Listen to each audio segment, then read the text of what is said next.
You got stabbed over a beer? Yeah. Put a big knife in my side over a beer, do you know what I mean?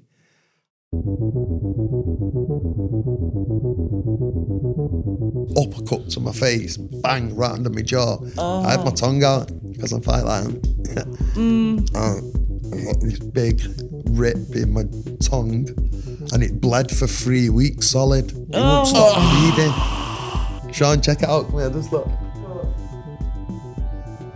Oh! See it? Party trick. My tongue was literally hanging off.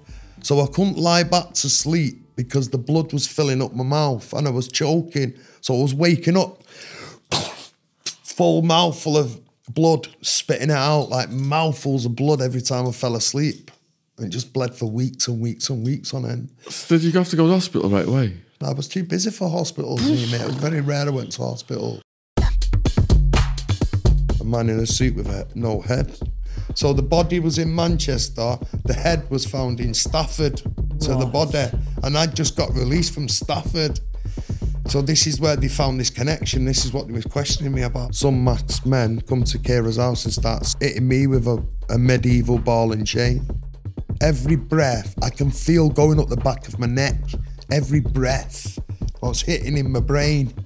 Stay still, and I'm like, I can't stay still. I'm fucking getting ripped apart by this dog, and this dog pulling on me like, oh. You should have seen the state of I just laughed at it. You could see right through into his leg. Yeah, it's never got better, has it, really? Got your bail though, didn't it? He got me bail, yes, I was buzzing. Our own dad and uncle are paying to see a dance. Yeah, yeah. My time, I've been a weapons maker, a drug seller, debt recovery agent. In prison? Yeah. A weapons maker? Weapons maker, yeah. Shanking, making sticks. Remembered this parcel between my bum cheeks. I've opened it, it was gone. It dissolved. What? Yeah, it was gone. Spice. It just made everything different. It was crazy. I remember seeing a boy on the floor and he thought he was Spider-Man. And he's trying to crawl on the floor. You know, we spill our secrets so they don't hold no power over us. You know, we allow the poison to dissipate. Do you know what I mean? Otherwise it eats you up inside. Otherwise it eats you up inside. It rips you apart and eats you up. Do you know what I mean? Loads of you have been blown away by the stories of Lee, Marvin Hitchman and Ciara, 2 separate podcasts that we filmed a few months ago that are getting lots of love and support. And oh my goodness, if you've not seen them, links will be in the description box, as well links to everybody's socials if you want to get in touch. But we're doing Lee, Marvin Hitchman part 2 right now. And if you go right back to when it began, he was born in a prison, went through a traumatic childhood. Some of the stories in part 1, just, you know, hustling on the streets of Manchester. The story that really struck me was the dog one, where the gang had called you to the carpet and the gang leader had the dog. Yeah, to the estate, yeah. And they were setting the dog on you. And it was chewing me out. That's just one of so many that's going to be over this series. We are working with these guys on a book as well, and we're already at chapter 3 of the draft. So in the future months or years, the book is going to be out as well. So fantastic. And if anyone wants to contact them for speaking engagements or podcasts, we are open to that as well. So just get in touch. All right, man, we left it on a cliffhanger, the last one, didn't we? We did, yeah. We left it on whether we got contact with the birth family, because my adoption and stuff, I went searching for him. We opened my adoption file, me and Ciara, didn't we? We did, yeah. Like, worked together, you know, she was helping me a lot with the, you know, helping me digest what was going on, do you know what I mean? Because they kept telling me there's not always a happy ending at the end of the rainbow. And I never knew what that meant. I wasn't listening to it. So when they finally called me into the office, so I was ready to open my adoption file officially. So they sent us away, didn't they, and said, right, we'll message you with the information. So she contacted me and said, come into the office on Tuesday, we've got news for you. So I'm thinking, yes, I found my birth mum. Here we go. You know what I mean? My dream of finding my birth mum. So I'm so excited, thinking I'm going to meet my birth mum. And we went in the office and, well, they gave me a death certificate and said, we're so sorry. We couldn't have told you before.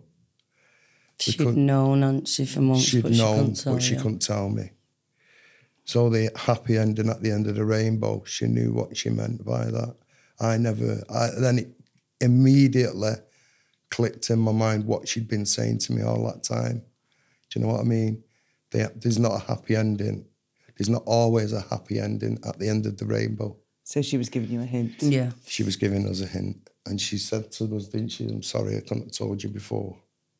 Do you know what I mean? And that was a really difficult time. Wow. So when that certificate got handed to you, yeah, would you say that you went into shock? I went into shock. I went into plunged, didn't I? Major shock, yeah. Yeah, I was shocked, yeah. Because even though I'd never met my mum after she signed me away, yeah, I can still remember the last time she held me in her arms. I mean, I've said that before, but it really rings in me somewhere in my psyche, you know. And I can remember the upset, yeah, that when she was having to give me away. Do you know what I mean? But she didn't sign the paperwork for many, many months. They had to go to London, didn't they? Yeah, they had to go to London to chase her, to get her to sign it. So I was up in an orphanage. But I did spend a little bit of time in a foster home as well, foster care, somewhere along it when I was very young.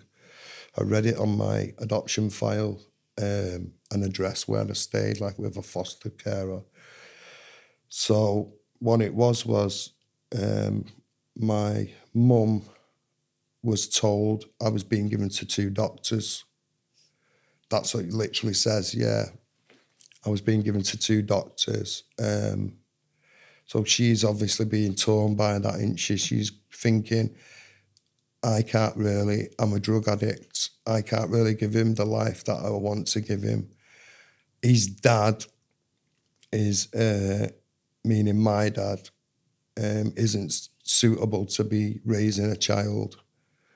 So she didn't name him on my paperwork. She named another man.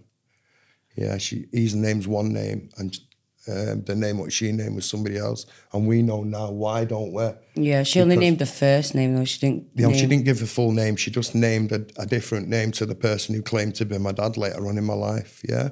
But we know why. We know why. Yeah, we know why. Man. What a guy. What a man. I mean, I'll never know 100% that he's my dad because we never had a DNA test because he never turned up for it, did he?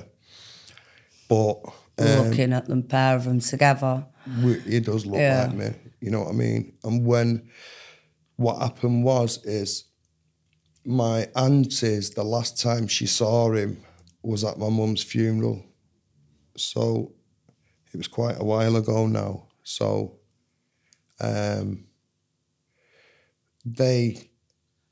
he was a drug addict, but he's still a drug addict. Yeah, but he'd obviously back then he could mask it well. When we met him, it was obvious he was a drug addict, okay? So he must have, when my aunties found me, I think they must have contacted him. She did, yeah. And told him, look, we found the guy who's Martha's son, yeah? So he said, oh, that's my kid. All right, so he said, all right then. We're going to see him. Do you want to come? Okay. So unbeknown to us, we're meeting my aunties. We didn't even know this he was guy's coming. lurking in the background. Man, I just thought he was a driver at first. And then we've gone to this bar and he's went over to Ciara and said to Ciara, I'm his dad. I'd said to him, oh, like, what are you doing here? Like, are you a family friend? Obviously, I knew he wasn't his uncle because he was, black. And he was like, oh, no, darling, I'm his dad. And I was like, okay. He was like, but you have to tell him. And I just remember thinking, oh, my God, like, I just had to go and blurt it out and just not sugarcoat it.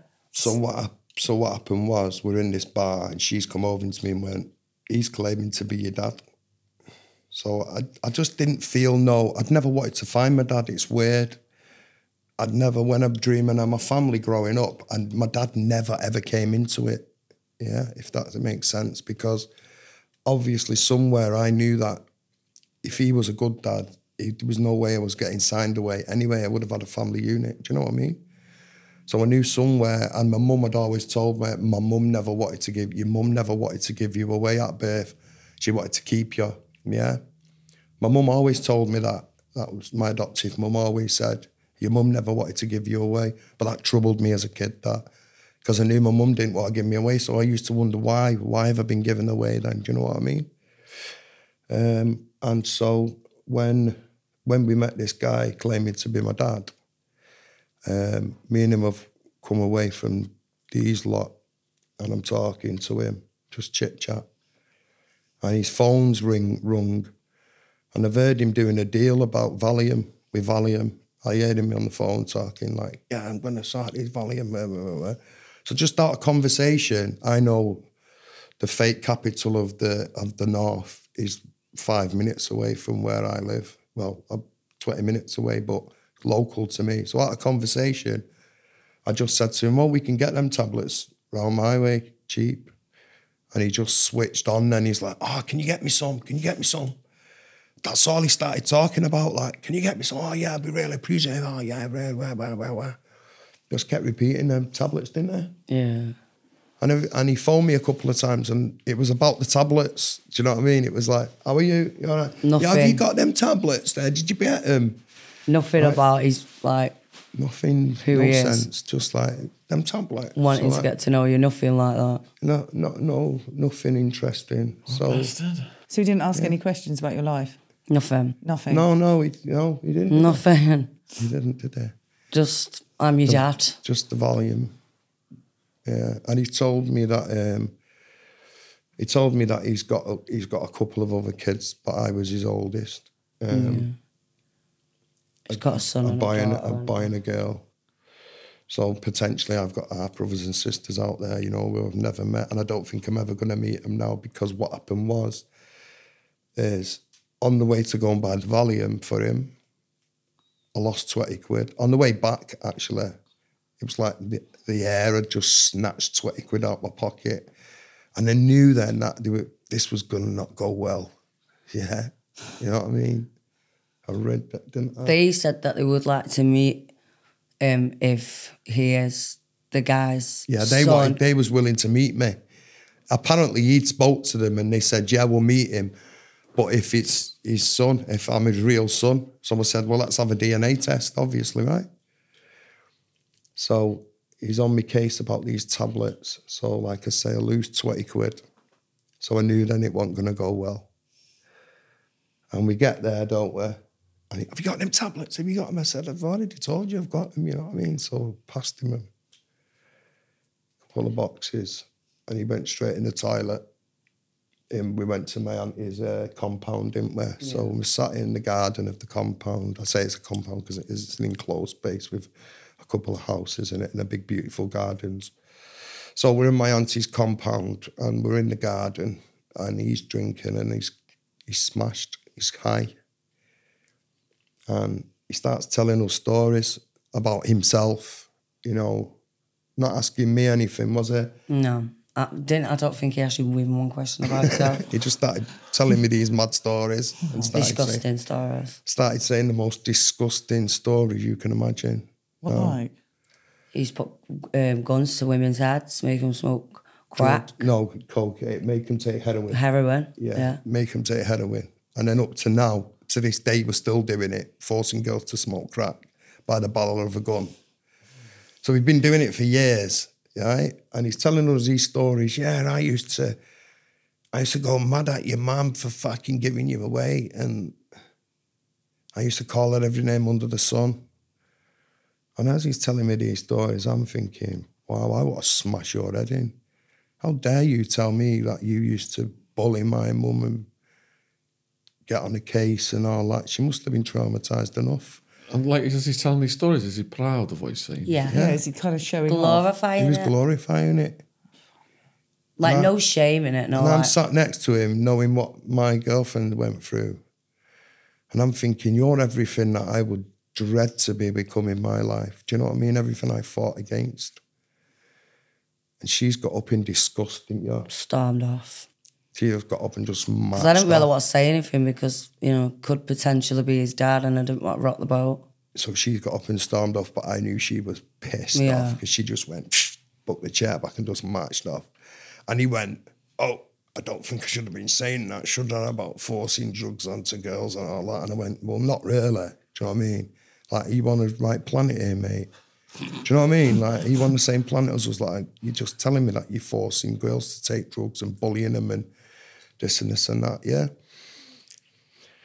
So he's ended up getting up, I've ended up going in the house and telling my auntie, saying, Auntie, can we just get rid of him? He's doing my boxing, you know what I mean? Didn't I? Yeah. So she just jumped in them, got him in the car and dropped him off. So she said, just insist on a DNA test now. Just keep him at arm's length, yeah? And whatever my auntie says to me, I listen to it because it's you know what I mean? It's like closest I'm ever going to get to my mum, isn't she? My aunties and my uncles. I was going to ask what they thought of the situation. They were shocked and disgusted, weren't they? She was, wasn't she? Yeah, your answer. Yeah. About, yeah. She was disgusted. She dropped him off disgusted. And she said, right, keep him at arm's length and let's just sort a DNA test out so you can have a relationship with his son and his daughter. Yeah. Yeah? So I said, all right, then we'll do that. So my auntie's owns her own business, so she's got her own offices, okay? And she's got people who work for her. So we're arranging to meet at 2:00 in the offices. So an hour before, me and you were sat in the park and we never spoke to each other and we're normally talking to each other. It's just an It air was just about both a silent. Yeah, and I'll never forget it. They could feel the air. It's like we knew what was going to happen, didn't we? I told you not to get your hopes up. Yeah, so I ended up going to my auntie's office and sitting there like a kid, like a 4-year-old, waiting for his dad. It was so sad. And he never shown up. He literally just stood in the window waiting for him. He never Phoning him. It just broke my heart. He never shown up. So as the hours are going on and the staff in the office and all can tell they're feeling sorry for me, you know what I mean? I never wanted that. Like, so everyone's silent and stuff. And anyway, my auntie gets on the phone to him and rings him, doesn't she? Mm-hmm. And he starts telling me about the reason why he can't come. It's just some messed up story itself. Like, he's got some girl who's got drugs inside her and he's coming off a flight and she's waiting for him and he can't do it without her and she can't do it without him. He needs to get the parcel. And he needs to get the parcel out. So he's got to wait for this girl coming off this flight from like Amsterdam or somewhere. So he's standing me up for a drug parcel. It's like, wow. Like, the guy's not going to turn up. You know what I mean? So I'm there from 2:00 till 7. Never showing up. Ended up shutting the office up and leaving. So he phoned, didn't he, once? You phoned him once, didn't you? And just ripped into No, that's him. the story. Go on. Oh, yeah. After this really, it annoyed me. Like, I was so upset because Marvin doesn't often cry and it broke his heart. So when I got home, I had a few drinks and I phoned him and I told him what I thought about him and I reminded him of what his potential son could have done to him for saying, you know, what he did. And he thought he could, like, you know, try and shout back at me. And I was like, do not try and shout me down. Stay away from him. We're not doing the DNA test. And then he was trying to call me back. I literally told him about She went mad and just absolutely ripped into him. ballistic. Phoned him at 6 o'clock in Said, the how morning. dare you build his hopes up and you've abandoned him again. You know what I mean? Because Abandoned him the first time, you've done it the second time. I'm like still an orphan because I've got abandoned by my parent. Do you know what I'm saying? Again. Just to leave him sat in a window like So a I dog. just thought, wow, how dare you do that to me? Do you know what I mean? And then he come back with, oh, I'm going to do a DNA test and I'm going to bring some we was going to do it through your auntie, where she would go and get a swab off him, get a swab off Mark, and then she'd send it away. She'd pay for it. He never even turned because up she for said, that. "Oh, if it's the money, then I'll pay for it." Didn't turn up for that, and then We just left it then. didn't hear nothing, and then we had the baby. we had Talon. We baby went came down. along. He was born in November. Went down for Christmas, and I walked into the kitchen and his auntie was like. And I was like, "No, who are you on the phone to?" She said, and then she'd hit speaker, and he was like, "Oh, we heard I've got a grandson now." So he's got a grandson. I erupted again. Just started screaming down the phone. "You don't even know if he's your son. Don't ever call my son your grandson. Just like leave him alone." You know, he just like tried to miss over all what he did and just like say like, "Oh yeah, I've got a grandkid," you know, because we had a baby. Do you know what I mean? It's it's like not. we're still waiting for the DNA. He doesn't deserve to be the baby's grandchild, does he? He didn't even give me nothing, like no talk, no support, nothing, like, you know what I mean? He just said that we was both drug addicts when you was born. Do you think he was trying to ask for a second chance? No. You know? No. He wasn't. He didn't know. He didn't even... Then he still didn't even arrange to meet up with his aunt to do the DNA test. Yeah, he wasn't even apologetic. No. He just didn't really care, really. He was just like...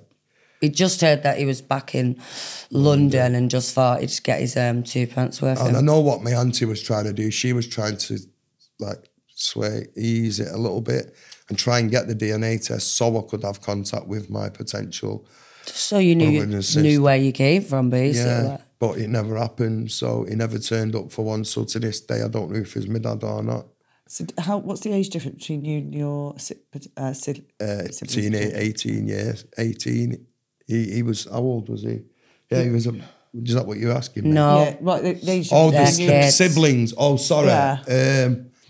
I'm not sure. I think he said it was about 10 or so years, didn't he? His boy, older. Yeah, He's the eldest. He said by about 10 years, I'm the oldest, I think he said.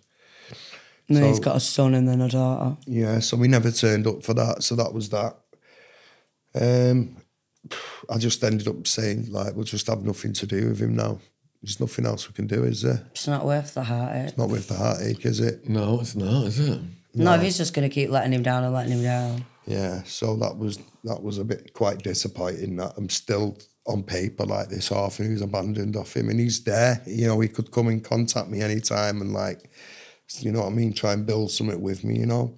Because when I was growing up, I always felt that I was alone, you know, like, because I never had no one who looked like me or anything like that, so I always felt alone, do you know what I mean?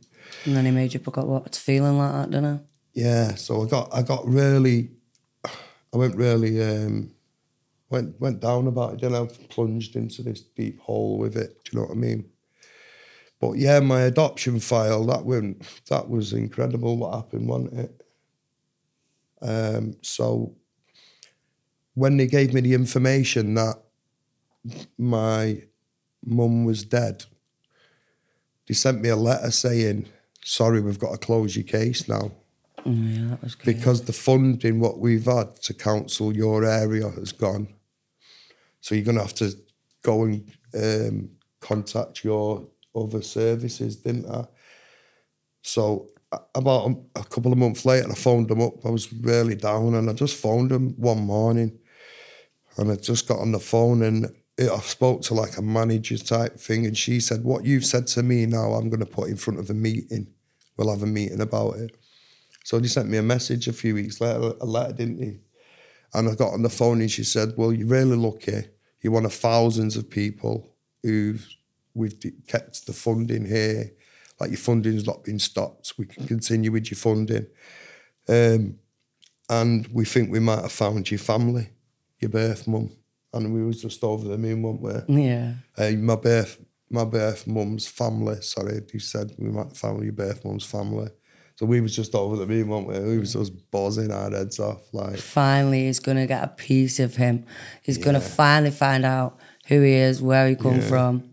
So one of my cousins got all the information off the adoption agency. But what's funny is they had to give all my previous convictions to my family.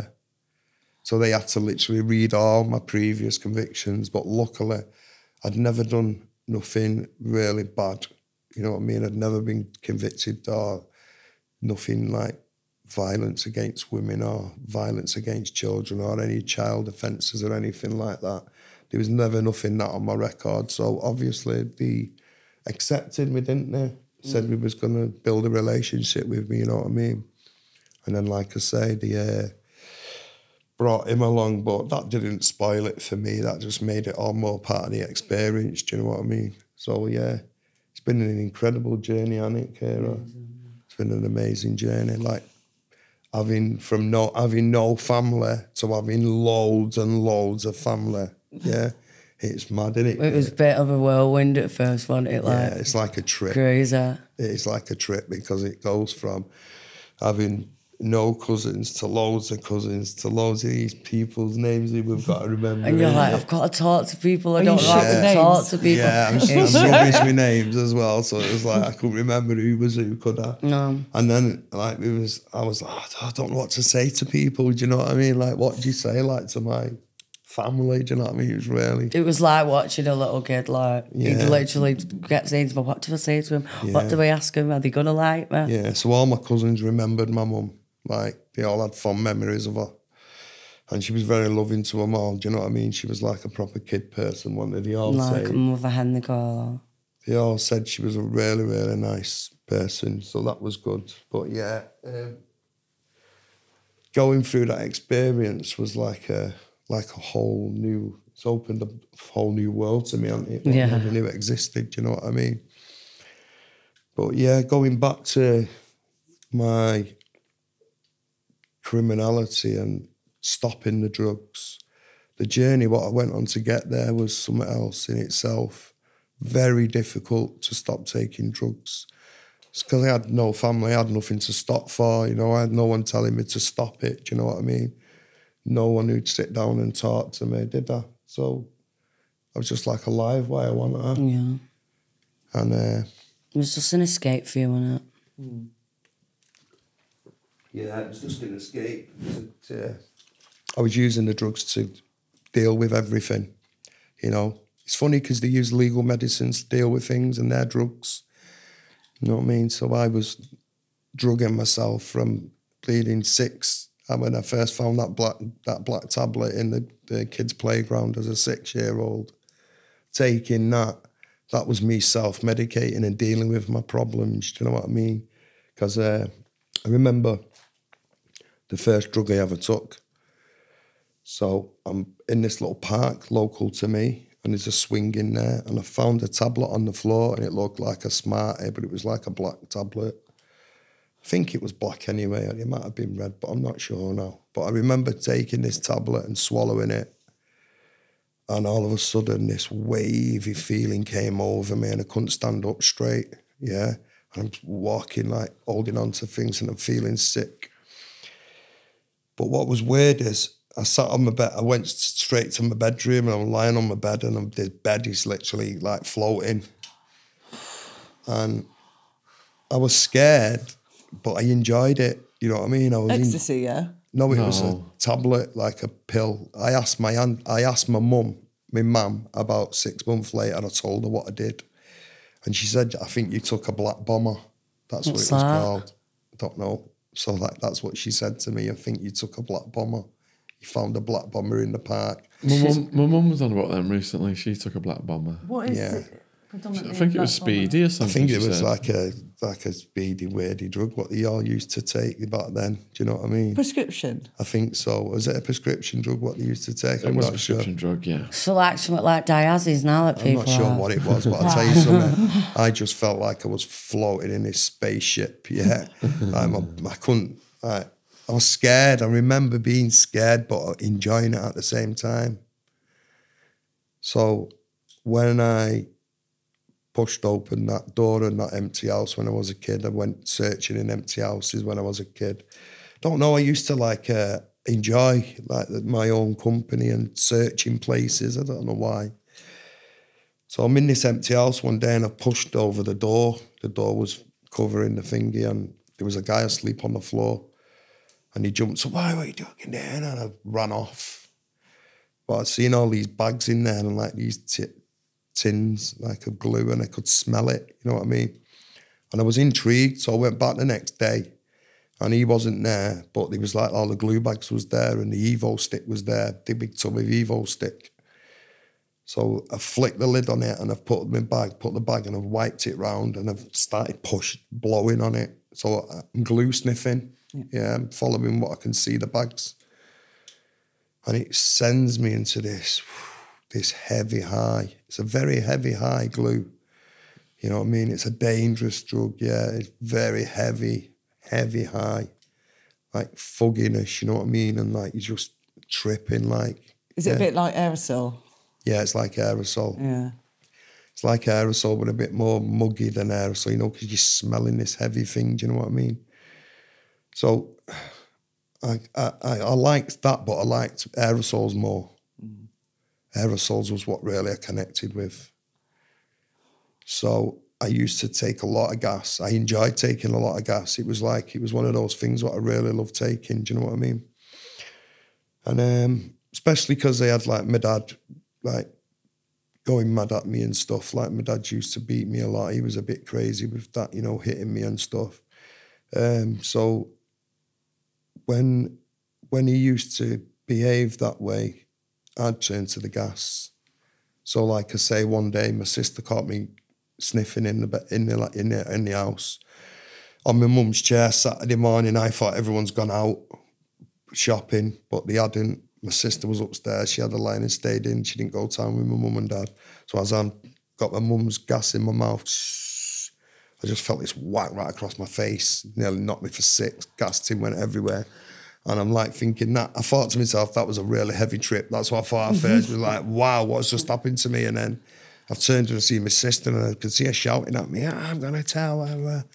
But by then I didn't care, do you know what I mean? It was like, I was using it as like an escape, you know. Missing, obviously I had a lot going on in my life with my dad, you know, hitting me and stuff for wee in the bed, and me being, because of that, I was playing up in school, you know what I mean, and getting the belt and the strap in school and stuff like that. And I was soiling my underwear, you know what I mean, like, so, and my dad didn't know how to deal with it, so he was just using violence, do you know what I mean? And then when we got to 11 and we moved and the paedophile got hold of me when I was a kid, I used to use drugs a lot to deal with that, do you know, the gas and stuff. Yeah. The effects of gas, it's a very strong high in it, Jen. It's very dangerous as well to take, because it can give you air bubbles in your brain. You know that, don't you? Yeah, well, I didn't know that. We could have died at any moment. No, I know. And I think it was one of my friends who showed me how to use it with the tea towel and spray. I think it was Lynx or something. Oh, yeah, because you're doing the Lynx as well. Yeah. Well, I used to do Tipex thinner a lot. I remember doing Tipex thinner. I've never done that. No. Yeah, so the stuff what dissolves the white stuff, we used to squeeze that into our fingers and do it in school. All of us, it was a craze. We did it all the time. All day in school we was doing Tipex thinners. But our use was a delight to teach. Yeah. Well, Sean met one of my school friends the other night at Michael's event, didn't you, Sean? We had a hand grenade story that just was mind-blowing. I heard about this one. Yeah, so my friend I went to school with... Can't name him, but welcome to come on the podcast anytime, my friend. Anytime. He told us he went to a meeting and... had to pull 2 pins on 2 live grenades and make sure his area wasn't being divulged and eaten up by another gang. So he took 2 grenades and said, look, this is what you're getting if you come on my estate, you know what I mean, on our estate. Like, so yeah, it never got took over, did it? And the grenades didn't go off? Certainly didn't. No, he said when he went back to his mate's car, he was panicking, like put the pins back in. Yeah, I bet he was. Yeah, because grenades was for sale about a lot around for a while. How much are we talking? Kind of like pineapples, didn't they? They called them pineapples. That's what they're called, yeah. It was around for a bit. You could buy them. Obviously, I wasn't involved in anything like that, but yeah, you could buy them. You could buy them. So you're saying that Jen was bigger than Reggie Cray? What? Oh, taller. Like, you made it sound like I know, Your stature. Yeah, that's the one. Yeah, he's tall. Yeah, yeah. I was away with Reggie Cray. Old Reggie, rest in peace. Reggie Cray was a lovely fella. Really, he was a nice fellow. He wrote me a card for my niece for her birthday one day, and it was just a scribble. Honest, his writing was crazy. I think he was left-handed like me. His writing was just out of this world, just madness. Yeah, and I think I've still got it somewhere. Well, we sent it to her, and she's probably still got it. But yeah, it was like I told him to write "Stay out of trouble" on it or something. You just couldn't read it at all. Do you know what I mean? But yeah, first time we met Reggie, we was in the gym, and the gym officer had a sports shop in the gym office. So like you walked in and he had a big selection of trainers up, like on this shelving set, what he'd come straight out of his shop. But because we was in like Norfolk, it was like a little town, you know what I mean? The prison officer like had the local trainer shop as well. So we've gone in and we're in the gym, and Reggie's come in and we're all like, oh my God, there's Reggie Cray, you know, we'd all knew he was there, and he walked in the gym. Like this big gold chain on, gold chain and stuff. Yeah, it was just like mad seeing Reggie Cray, but tiny man. First thing I thought was, wow, how small is he? They was around London. That's, you know what I mean, small in stature. I was expecting like some big 6'5" man, you know what I mean, and he was just like little Reggie Cray. Yeah, wow, but what a powerful man he was. But yeah, he came in. And there was a lad there, and he smashed in Reebok Classics, what you could tell was hanging off his feet. And he went like that to the gym officer. He went, hey, fit him out with a pair of trainers. So when one of the lads come over and went, yeah, Reggie wants to buy you a pair of trainers. So this lad went in the gym office and came out with a brand new pair of Reebok Classic. You know what I mean? Which was a nice gesture, wasn't it? Yeah. I really thought that's nice, yeah. But you tend to, big gangsters like that, they tend to be really nice, you know what I mean? Like I've met a few of them who like have gave me money, do you know what I mean? Or like I remember Noonan years and years ago, I was outside a pub in Hume and he was talking to the landlord outside. No, he came outside and went, hey, what are you doing here? And the lad who was with him, there's Noonan, what does he want with you? And like, I was waiting to buy drugs. So he said, what are you doing? So I said, oh no, I'm just hanging around. And so he said, so he's gone, keep out of trouble and give us 20 quid, right? So we walked around the corner, I've had to run to the phone box, phone this guy who was buying me drugs and say, don't come to the pub. Noonan's outside. If he sees you scoring off buying drugs off him, he's going to beat you, you know what I mean?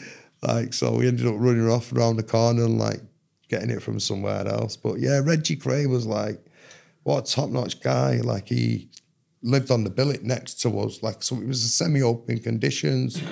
Like you could walk around the grounds, you know, like in work route time and weekends and stuff. So he just used to walk around freely. And you'd often see him sat on the back of the billets on his own, you know, just deep in thought, like.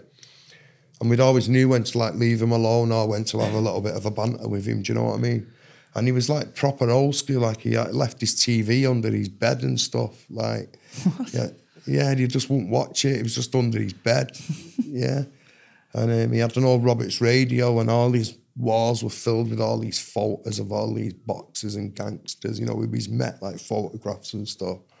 He was still in that era, wasn't he? That era. Was he a bit of a celebrity in the prison then? Yeah, oh yeah, of course, yeah. And all the Cockneys like told us clearly, like he was untouchable, do you know what I mean? Like it was only me and another two other Manchester lads in there at the time.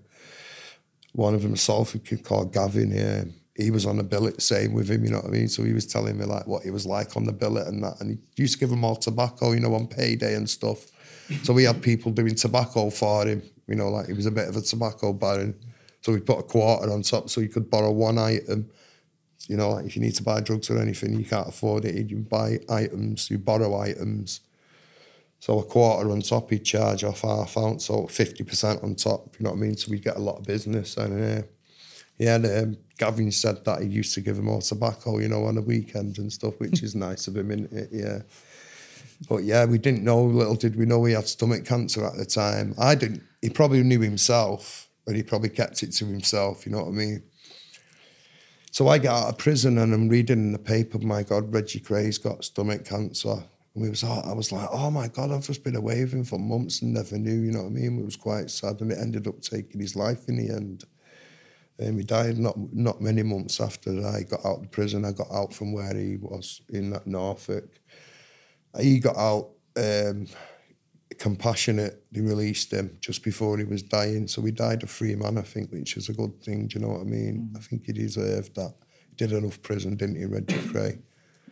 Probably did over 30 years, do you know what I mean? So he deserved to get out. But like, yeah, he was such a nice fella to talk to, do you know what I mean? Really nice, open fella, nice fella, yeah. What other characters did you bump into in prison? What other characters did I bump into? Who didn't I bump into? I was in Forest Bank once with the two kids. They ended up getting jumped on a sweatbox and going to Spain or getting caught in some other country in the end. But they got out from there. There was only young lads as well at the time. Ended up coming to Forest Bank from like a security move, and there was the only YOs on the wing. So in Forest Bank, they'd let like 4 young offenders live with the older lads, believe it or not. Like, so if a lad was just 20 or 19, they'd let him live with the lad who was over 21. Do you know what I mean? Which was weird, but it was like young offenders used to be on there. And these kids, in the end, like there was a few of them, and some of them was like proper turned into real well-known gangsters, you know what I mean? Proper boys, like Salford boys and that. But these Scousers come once, and what happened was they've gone on this other wing. So they come on our wing one day. So we said, "Why? What's gone on? How can you move wings?" So he said, "We got taxed off this firm, took our mobile phone and our drugs." So we're like, "What? We're not, you know what I mean?" And he said, "Like, if you can get us our phone back, we'll pay to get the phone back." So he said, "I'm not asked about the parcel, the gear. I'm not bothered about that. You know what I mean? This gang have come in and took my phone, and that's what's important. You know what I mean? Because he was getting throw-overs over the wall on a regular, so they needed the phone for like directional purposes. So they needed this phone back no matter what. So anyway, I've got one of the staff to unlock the gate, got off the wing, shouldn't have been off the wing, got off the wing, banged on this door to this wing and said, 'Get the phone back now.' So this lad's come to the door and went, 'Oh,' and I said, 'Get the phone back now.' You know what I mean? It needs to come back, like it's a busy phone. So after a bit of discussion and that, the phone comes back, gets given back to him. So they was proper grateful, you know what I mean? And they started giving me, I got really on with them really well. And he was in for like some multi-million pound drug parcel. Like he was building a drug empire in Liverpool. And like I say, a few years later, he got sprung from a prison van and got off for a few years. I think they've been caught now again. And he used to write to me and stuff, you know, when he moved prisons and stuff. Yeah, I ended up becoming really good friends with him, yeah. But what happened was he said to me, "That firm up there have just robbed us. Any of them you catch, give them a crack and I'll give you a quarter of weed off everyone." So they used to shout medics to anyone need to see a doctor to healthcare the next day. They'd shout you at like this tea time. So you could walk to the healthcare and sit there and see a doctor. So I'd be like that to lads, "What wing are you off, lad?" You go, F2. Be like, "F2, yeah, bang, fucking little knob." You know what I mean? But I had some kid who was with me who was watching what I was doing, so it was like getting paid, you know what I mean? Because these lads were so embarrassed, like they got robbed. But like they said they're not going to get stabbed up for like a bit of drugs, you know what I mean? They gave it him, like the lads ran in to smash them up and take the parcel. They went, nah, we just give it him, you know what I mean? Because we knew they'd get it back, you know what I mean? And at the time, I was on the wing with like these young lads who like turned into very, very big gangsters in the end. They got sprung from a prison van as well. They was in the news for being sprung from a prison van and they got away to like Dubai or whatever, you know what I mean? And at the time, they was young and up and coming lads, you know what I mean? I even met that Mark the Iceman Fellows. Do you remember the kid who killed Paul Massey? Not long just been in the paper. Yeah, he killed one of the What's kids. His story? Well, what happened is apparently he killed that Paul Massey, one of the biggest Got recruited to be a hitman, didn't he? Yeah, he was paid to be a hitman. Was he ex-military or something? No, he wasn't actually. He was such a quiet lad, him. It was unbelievable when I heard that he was convicted for that crime. Because he used to have a colostomy bag. You know, you wouldn't think someone with a colostomy bag would be like capable of doing something so serious, would you? You just wouldn't think it, would you? You'd think he was a very quiet lad and very clean. And when he come on the wing, I remember all the lads was buzzing that he'd come on, you know what I mean? And like he turned a few years later, well, many years later, turned into like he was a stone cold killer. They called him the Iceman, they called him, because he was... It's on the paper not long ago. Yeah, it was a big story. Yeah, you won't know of it, Jen, but it was a really big story, yeah. So, yeah, met him, yeah. Met one of the biggest gangsters to ever come out of Manchester, and he had a tattoo on his back, Jen, and it was of a Black Panther, and it went from the top of his back right to down near his bum, and he had it done in Africa.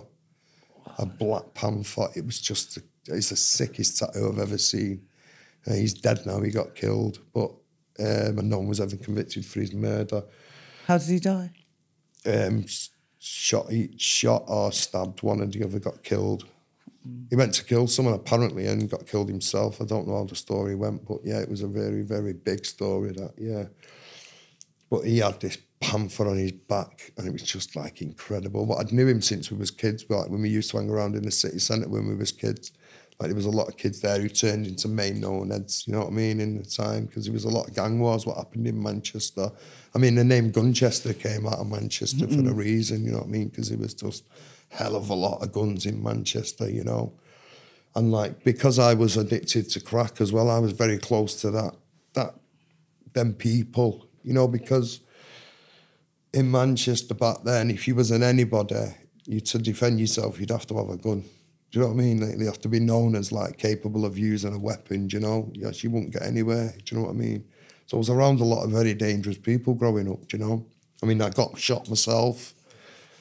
I shouldn't laugh. Yeah, got shot myself, you know what I'm saying? Like on a mad one. Like, but I deserved that. I deserved it, you know what I'm saying? Like, I got warned not to do something and I did it. So I deserved it, do you know what I'm saying? And like... did we cover that in part one? I think we spoke a little bit about it, I'm not sure. Yeah, you did. We? Spoke about that in part one. Did we speak about that? Yeah. We didn't speak about the police dog on you, did we? No, we didn't, no. Hope you're enjoying the podcast. Here's a word from our sponsor, Harry's. Having such a scratchy face, I'm always delighted to get a new Harry's set.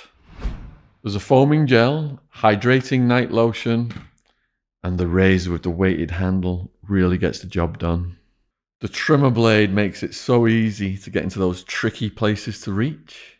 The shave gel offers effective lubrication and just comes off like butter. It's such a smooth shave. It shaves fast, efficiently, no discomfort, and it is so smooth by the end. The hydrating night lotion is light and non-greasy. Harry's is doing a £0 trial. Start shaving with the products, just pay for delivery. Save every time. Save on all your shaving products without sacrificing quality.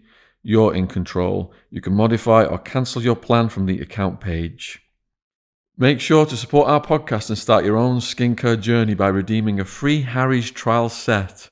All you cover is £3.95 for delivery. Just head to harrys.com/Sean, SHAUN, and have your trial set delivered to your door. That's harrys.com/Sean, SHAUN. Thank you for supporting our sponsor. We didn't speak about the police dog on you, did we? No, we didn't, no. I was in an empty building in the city centre and I'm smoking crack, so my lighter's flickering. And someone's gone past and seen the lighter, thought I'm committing a burglary. Phoned the police and the police have came and they shouted me out, but I didn't come out. You know, I should have just came out. But the building was so big, I just thought I'm going to hide and try and get away, but no way. This dog just From a police dog? Yeah, so I'm hiding. I've gone right to the front of the store, the shutters was down and I've squeezed in, so I'm down at the side of the glass, you know, between the glass and the shutter, squeezed myself in, and this area's open to me, and the dog's just come, a big long-haired downstairs, and just grabbed my knee and just dragged me out by my knee, and it crushed my knee. You should have seen it afterwards. She should have seen the state of I just laughed at her. Should have been at home and not been in a building where he wasn't meant to be. I had gashes this they big. Was massive. Massive big gashes. You could see right through into his leg. Yeah, and it crushed my kneecap. This tooth had gone right into that circle below your kneecap. You know that bone? Right there, it crushed it. So my knee was just ruined. It's never got better, has it, really? Got you bail, though, didn't it? He got me bail, yes. So I was buzzing. That's what I thought. That's what I said to you. I'm buzzing. I got bail because I'd never get bail. Do you know what I mean? And they give me bail because they didn't want to sit there while I dealt with my leg getting sorted out and sewn up and operated. Silver lining. So instead of me sitting in the hospital, I just discharged myself and got home. When it was locked onto you, what was your strategy? Just go still, try and poke it in the eye? I was just screaming, get off, get off. I was giving, get off. And this dog was ripping me, it's pulling on me.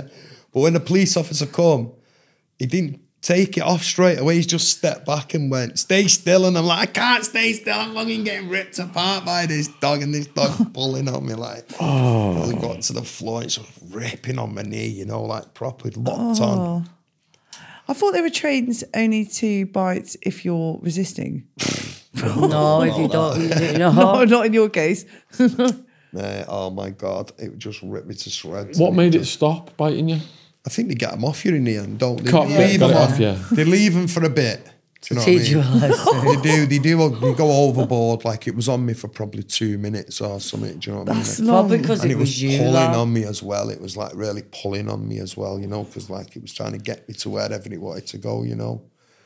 But it, for some reason, locked onto my knee, didn't it, Ciara? That must be one of the most painful places, your knee. Yeah, I've got a big gash here on the scars now on his legs from it. The scars are ugly. Like you can tell they're done by a tooth mark and they're actually like imprinted, like dinted in. Big rips, aren't they? Yeah. Got some big rips on my leg. Absolutely horrible. You were still hobbling grafting the next day. I was still hobbling, like doing thieving and all that the next day, yeah. Because I was addicted to drugs, I had no choice, did I? I mean, I was in and out of like the most craziest places possible. I mean, God, the people who was around was like something else, you know. Some of them was like of a movie, do you know what I mean? Like just the most danger. Like a lot of them was ex-gang members who started taking drugs and started to drop back a bit, do you know what I mean? And drop themselves out and stuff, yeah. So some of them was very, very dangerous people, do you know what I mean? Like one of them now you see in the city centre, like he's gone a bit, you know, he's gone a bit mentally, but at the time he was a very, very dangerous man, do you know what I mean? But yeah, I've had a lot of things. A kid stabbed me in the park for not buying him crack once, just stabbed me right in my side, do you know what I mean? And like put a hole in my side, like just for, not buying him a can of beer. That's what it was.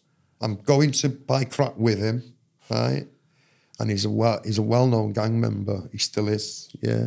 Still known as like a gang boy, yeah. And I'm going to buy crack with him through the park. And he says to me, Marv, you going to buy me a beer? And I said, no. I said, nah, I'm only buying crack because I'm not an alcoholic. But to him, I was being like out of order, not buying him a beer. And I just felt this big knife go in me.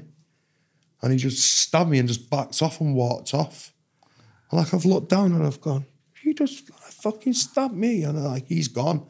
And I'm like, oh my God, this guy's just fucking plunged me with a knife. You know what I mean? I thought, are you fucking mad? Like, you're stabbed over a beer?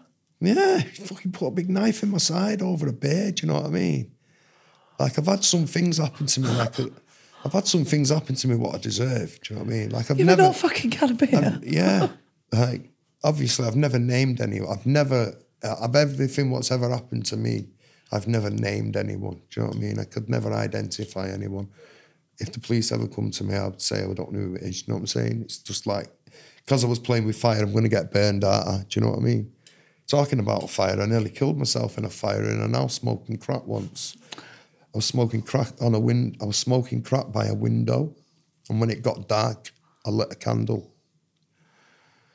But I'm smoking that much crack. When you keep smoking crack cocaine that much and you're tired, your body starts shutting down. So you start falling asleep as you're smoking the crack, okay? Even though it's a stimulant, you start falling asleep. So, God, my God. woke up to flames. Sorry, I'm looking at Sean's face. Yeah, I know. I woke up to flames, 10 foot high. The curtains was on fire. The pile of clothes on the floor next to me was burning, right? It was like a full flame fire. And I think what only woke me up was the heat, because it's just round me. I'm sat at the windowsill and the curtains are just blazing. I've opened my eyes and we know how fast fires work. It was seconds. It was just like, first I looked there and then this curtain just gone up, whoosh. And then, I've looked there and then this curtain's just gone whoosh. And then I've looked down and all these clothes are just going whoosh. It was just like, wow, fucking hell. And like I just jumped back like that, just retrieved what was on the table, ran out and just, the house had burnt down. The house burnt down? The house burnt down, yeah. The house burnt down. Not the first time you've done that. No. Not the first? No, it's not. But yeah, let's talk about that today. Yeah. let's not talk about that today. You little arsonist. Do you know when you're a kid, you like love the sight of fire, don't you? Yeah. You're very. I never did. You did. I did. I used to stare at my grandfather's fireplace. Yeah, it's so Majestic. cool. Yeah. Did he have a proper burning fireplace? Yeah. Your auntie's got one of them. Yeah, he's got one now. Yeah, the beautiful, She's still got one big where she log puts the logs fire. in it. I think it's a man thing with fire, like man, fire. Yeah, it's got to be. Yeah, it's got to be. It's got to be. Yeah, but God, I remember this girl. I was grafting with this girl, this working girl, and she said to me, Marv, I'm going to take you to the house, but like whatever you see, just don't get angry. Just don't get angry about it, right? So I said, Chantal, what do you mean don't get angry? She just said, we'll smoke in my bedroom, but like, just don't put any thought into what you see. So I went, all right, then I've gone in her house. Her dad and her uncle are sat downstairs. We've gone upstairs. She's got a big bolt on the door, a bedroom door. So I said, what's that for, Chantal? And she said, when I crash out, fell asleep off the drugs, my uncle comes up and fingers. And I said, what? I went, are you kidding me? I went sick. She went, you can't do anything. He's already been to prison for abusing me. So I said, so why? What are you doing here? Like, why are you here? She said, because my dad and him are the only family I've got. It was heartbreaking.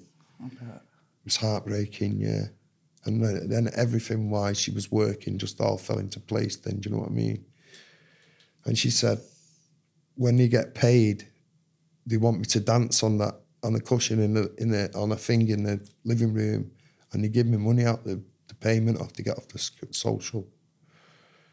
They pay me. So I was like, just don't do it, you know what I mean? She said, but I just do it to keep the peace. Well, that's sad, that. So sad. Our own dad and uncle are paying to see her dance. Yeah. Her own dad and uncle were seeing her.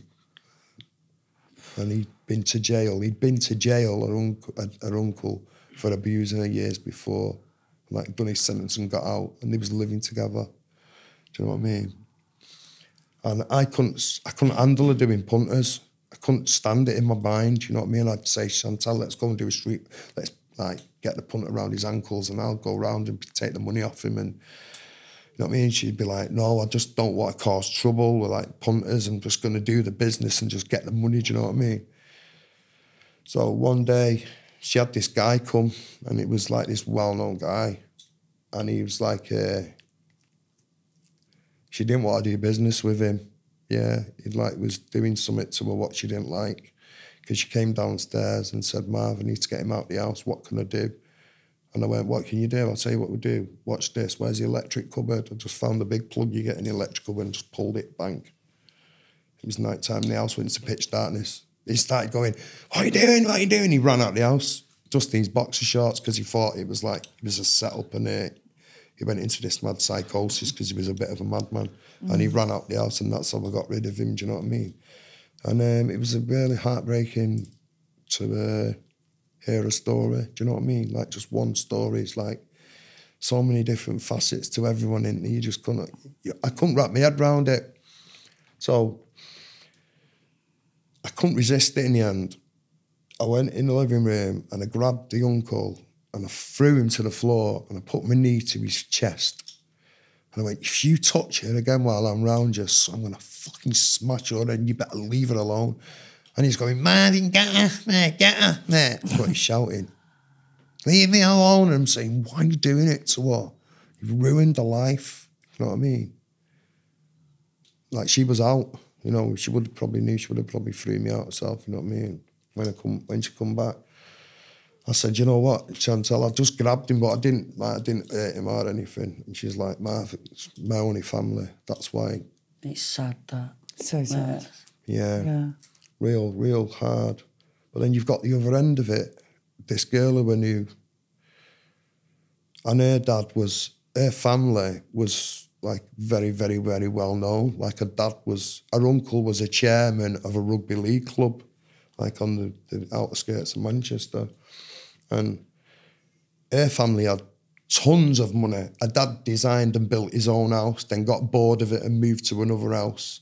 So she took me up one day in the car and went, my dad built that when I was a kid, 4 or 5 stories, just from glass right down one side, from the top to the bottom. Incredible house. Got bored of it and moved to another house, like this big mansion, do you know what I mean? And I said to her, why are you grafting? And she said, because I love drugs. I'm addicted to drugs. Do you know what I mean? I've rinsed everyone. Like, they won't give me any money anymore. I've been at it years. The only thing I've got left is to sell my body. Do you know what I'm saying? And she just ended up selling herself, but she hated men. It was weird. Like, she hated men. She'd been through a really bad time with men. And she hated men, she told me. But she liked me, you know what I mean? Like, she knew my heart was pure, you know what I mean? Like, I wouldn't mind the girls for sex and all. Like, it wasn't my way, you know what I'm saying? Where you've got to have love there with it and compassion, and yeah, it's not just. I could never understand the point of doing business with a girl. Like, how can you just switch on to do that and then switch off? Do you know what I mean? And I could never wrap my head around it. And you know, it's funny. Much later on in my life, I met this girl, and she said to me, you've ever thought about the girls, what they go through? Like porn star girls. Like, you was talking about something you're doing in the pipeline. Not being a porn star, just putting that out there. Yeah. You've got to consider people's disappointment. When a man like is watching the porn, you don't consider what the girl is going through on film.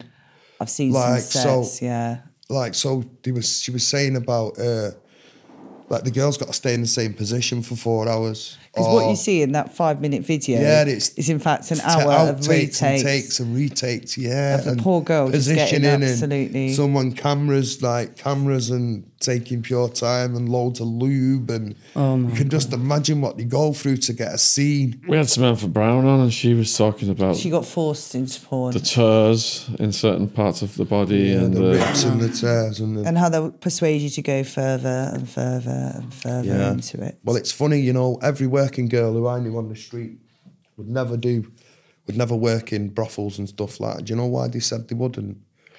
Because on the street, they control the situation. They've got a punt of 5 minutes they can get rid.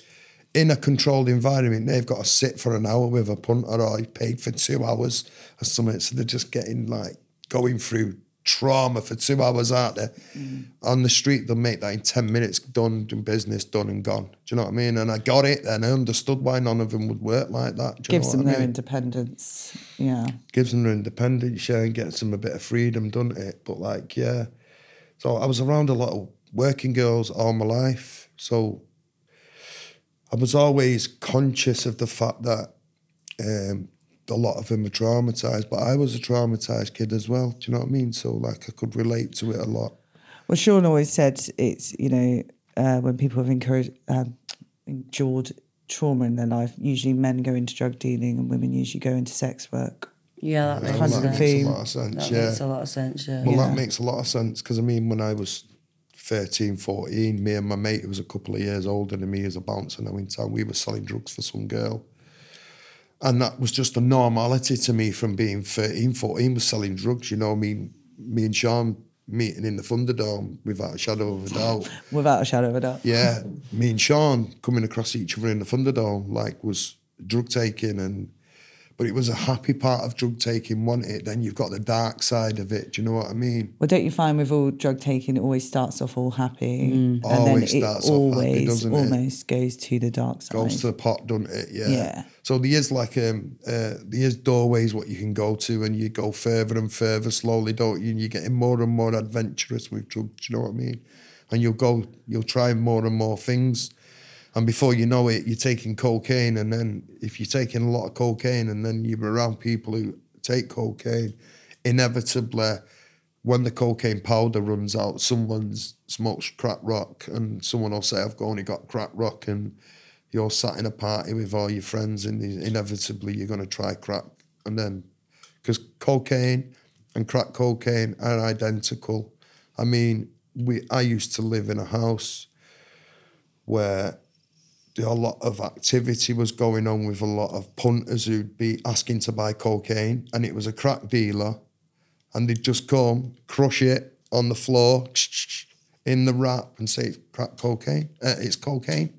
Because you can't tell the difference. Once crack cocaine has been crushed, you wouldn't know if that's crack or not, because it's powder cocaine then, isn't it? Crack cocaine and cocaine are identical, aren't they? Is there any different effects to it? Because I've never tried crack. No. So you have. I'll probably have, yeah. You would have definitely snorted crack with a million %. No, but you always say that the hit's quicker. Well, no, I tell you how you can tell that it's been freebase, the powder. If you put a lighter to it and it melts, that means it's been freebase crack cocaine. If it burns black, that means it's powder cocaine. No, but you're saying what difference is the high? No, there's no difference with the high. If But you're you used to always powder, say to me that it gives you the hit no, it doesn't. quicker. It doesn't. It's the same. Well, smoking thing. hits you faster. Yeah. Smoking is different. That's what I'm saying. And eating, it's even slower. Yeah, Oh, that's yeah. what I'm saying. Slower, yeah. Yeah, smoking cocaine and snorting cocaine are two different. Well, that's what she was asking. But sniffing crack cocaine and sniffing cocaine are exactly the same. Well, they're going to be, aren't they? Yeah. So I potentially could have tried crack in my cocaine Million days. %. Million %. Because it's always seen as such a, dirty drug, and Seedy cocaine for drug, some yeah. reason. So the reason why I think you would have done it without a doubt is because you can wash. Years ago when I was growing up, you had 28 grams of cocaine, and if you was making crack cocaine, you would lose cocaine because it wasn't pure, so you'd get like 22 grams of crack back or whatever. Now, with an ounce of cocaine, you can make 4 ounces of crack, because of the additives they can put with it and stuff now. That's how weak it's gone. So without a doubt, someone has made 4 ounces of crack and just crushed it back into powder. They've got 4 ounces of powder cocaine then, haven't they? Of course. Yeah. Of course. With these women who trusted you down the streets, did any of them have run-ins with pimps? Well, all the time. There was always a boyfriend or someone a punter who they'd done business with and spent all his money over the period of days, and he becomes a boyfriend. Oh. And the parked up down the road going, where is she, where is she, where is she? And she's getting money and just going, fucking leave him there, I'm going to buy drugs, you know what I mean? And before you know it, he's coming out and fighting with him and, you owe me money, and all the time. These pimps. Did you have to intervene in anything? All the time, Sean. Got any crazy stories of that? Well, yeah. Sure he has. I've got a guy who smacked my arm up with a claw hammer because of it, because I was arguing with him. Set the stage. How did that come about? What had happened was his girlfriend, he grabbed her by the back of her hair and dragged her to the floor. Because I was wondering what happened. I mentioned it before, but I forgot the story. So I thought about it, and I remembered he grabbed his girlfriend to the floor and he was smacking her, like telling her, not punching her, but he was smacking her, like over an argument or something. And I got involved and said, leave her alone. He pulled an hammer out and started whacking me with an hammer. Put a claw hammer right through my arm here. I had two big scars on my arm.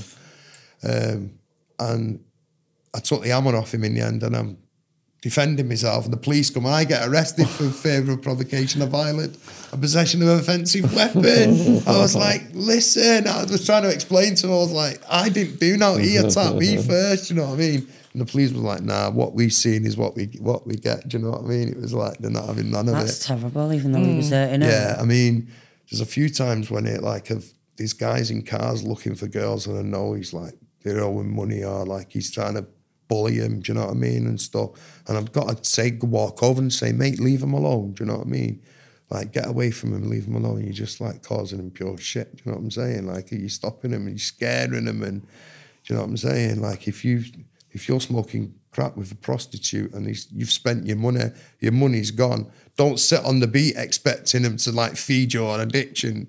They're gonna go back. The worst kind of man. Yeah. Have you known of any girls go missing? Or murdered? Well, yeah, there was a few murders what went on in that beat when I was around there. There was a few who got killed and a few people got convicted for it as well. I mean, I was questioned once on a murder. There was a headless body found at the back of the railway station. A man in a suit with no head, okay?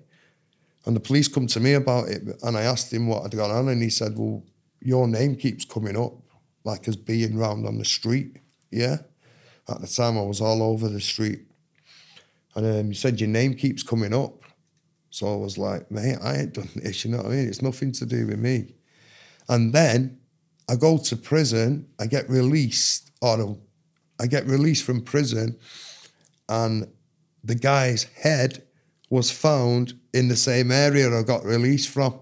So the body was in Manchester, the head was found in Stafford, to the body, and I just got released from Stafford. So this is where they found this connection. This is what they was questioning me about. It was like, are you sure someone like trying to set you up or something? yeah, that's what I mean. It was like, got an opinion on that. Honestly, that's what happened. So I had to like, nah, it's not me, mate. Do you know what I mean? I ain't got nothing to do with this one. Do you know what I'm saying? Like, it was like, whoa, it was a heavy shit. Yeah, and I think in the end, someone was convicted for it. It happened in London, the murder. The person had driven up to Manchester, discarded the head on the way up, and then left the body at the back of Piccadilly railway station. Very strange. Yeah. How mad's that? A crazy one, innit? Oh. So with the girls who got murdered then, was that by men that they knew, or was that like... Well, hunters? I got questioned about a murder. It was a tragic tale as well. And my name come up in this because at the time I was in that area. And some poor girl had been killed in her house, and the pet animal dog what she had been, I don't even know what to say, because if they ever watched this, you know what I mean? Like the dog had stayed alive because of her, yeah. Her. So and it been 2 weeks as well. So it was in that house for 2 weeks with the girl.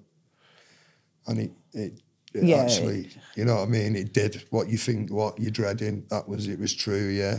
And someone got convicted. Because that's not in dogs' natures to naturally do that. Horrible, horrible, innit? I feel so sorry for that. Then someone was convicted for that as well, you know what I mean? Someone was tried and convicted for it, yeah. I think they stabbed her to death in the house or something, but it was a terrible tale, do you know what I mean? Talking about deaths, though, you know, suicide's a hard thing to handle when someone close to you commits suicide, isn't it? And a lot of people can relate to suicide as well. I mean, when I was 16, a mate of mine killed himself, and it affected me like beyond measure. I never expected it to affect me the way it did. You know what I mean? It was so sudden, though.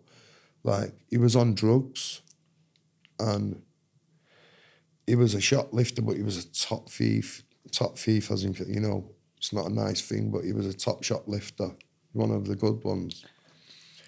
And he was that good, he was taking stereos with the speakers out of, like, these stores in the city centre. He was a really good...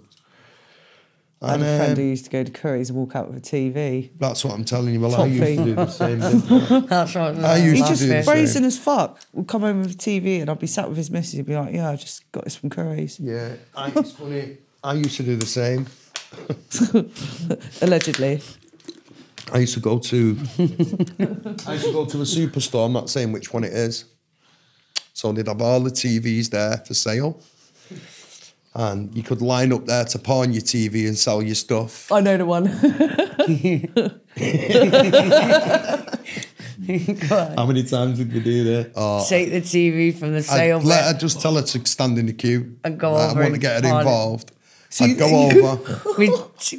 He'd stand in that queue. I'd make a stand in the queue and not get involved. I'd go over, get the TV, push all the other TVs over so you couldn't tell there was a TV missing, stand in the queue, pull all the stickers off it and sell it to the counter. Without even walking out the shop. Without even going out the shop. You was at that for ages, weren't you? What would be the charge on that? I know. It's just their negligence. Yeah, that's it. Yeah, I'm not thieving now. Well, no, you not took it out of the shop, right? That's what she's saying, yeah. What a hustle. Yeah, it was a right hustle, yeah. What was I saying before that, though? Right. What was it? So your friend was a top thief. We were on suicide. Yeah, I knew it was something like that. Yeah, my God. When he killed himself, God. What happened was his girlfriend had just had a baby. So he got given the ultimatum, like, get off the drugs or, like, you know what I mean? And he went away to get clean, and we all thought he was going to come home just out the blue, just killed himself. He's one of his family went to work, came home, he was dead. Just like that, bang. So as quick as I told you that story, that's how suddenly it hit me. Like, you never expect that, do you? She just gone out to work, come back, bang. He's there, give up. Give up. Got a daughter, girlfriend, partner. There's no rhyme and reason to it, is there? You can't wrap your head around it, can you? So it was tragic, absolutely tragic. And it affected me no end. I never expected me to rip my head apart like it did. Do you know what I mean? It was a terrible, terrible tale. It was a terrible situation. Terrible. Oh, God. And it stuck with me that for a long time. Will do. You know, that just the whole story just stuck with me. It was just so heartbreaking. You know what I mean? And he had an older brother as well. And like, I didn't know his older brother. I never knew him. And I just thought, wow, you've got brothers and family and nice family, come from a really good family, and you just give up like that. I got angry at first. Angry, frustrated, upset, because you're never going to see him again, are you? And that's what's so heartbreaking. And I suppose it's the same when someone dies in a car crash or something, isn't it? I mean, I've known that to happen. Like, people close to me, a woman that they're there, next minute they've been killed. But there's nothing what can do with suicide. It's the worst thing in the world. It's just heartbreaking. It hits you right where you never expect it to, do you? You almost take on their sadness, I find, to think what their head must have been to do that. Yeah, that's it. Yeah, you try and figure it out, don't you, what was going on, like.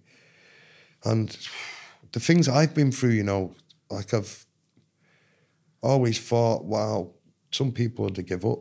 I've always thought that some people wouldn't have never been able to live a life how I led my life. Do you know what I mean?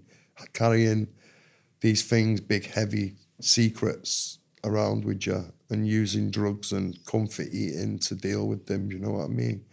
And a lot of people will be able to relate to that of going through, because we always say now we spill our secrets so they don't hold no power over us. You know, we allow the poison to dissipate. Do you know what I mean? Otherwise it eats you up inside. Otherwise it eats you up 100%. inside.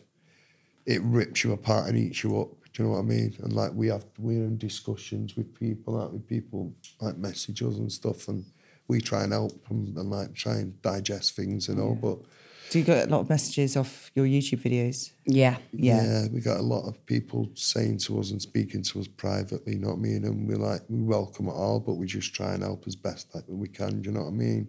Like we'll always give people time, won't we, if we can? Oh, baby. Oh, babies. Baby's awake. Yeah, we've had to bring the baby today. It's gorgeous. Yeah, little baby Talon's there, so he's just shouted his mum. Is this recording? We both said spoke we're good. about that. That we conceived him. We remember it. Anyway, you got some more prison stories, Marvin? I've got Moving on. Just a few, yeah. So, yeah, in my time, I've been a weapons maker, a drug seller, debt recovery agent. In prison? Yeah. A weapons maker? Weapons maker, yeah. Shank. shanking, making sticks. What's the variations of weapons that you covered? Well, we used to make pokers out of toilet brushes. So you get these plastic toilet brushes and you sell to make a very quick weapon. You just light it round the middle and then you pull it and it just makes a natural spike. You know, the plastic as you pull it. Ah. Yeah, you get that, yeah. Yeah. It just makes a natural spike. So you just sharpen it quickly and you've got a knife, you've got a plunger. So people would approach you to... Make knives, yeah. Say, Marv, make us a shiv, and I'd make a knife, or I'd make a sharp one, piece of metal, and then I'd just get it on the windowsill or on the brickwork and just sharpen it down and stuff. Where'd you get the metal from? You just find bits of metal. You can pull bits of metal off here and there. Do you know what I mean? You come across it, or someone would take a little bit out of a workshop and stuff. But it got to the point where there was knives coming over the walls. They needed real knives to chop weed up. So when I was in prison, there was people getting carrier bags of cannabis over the walls.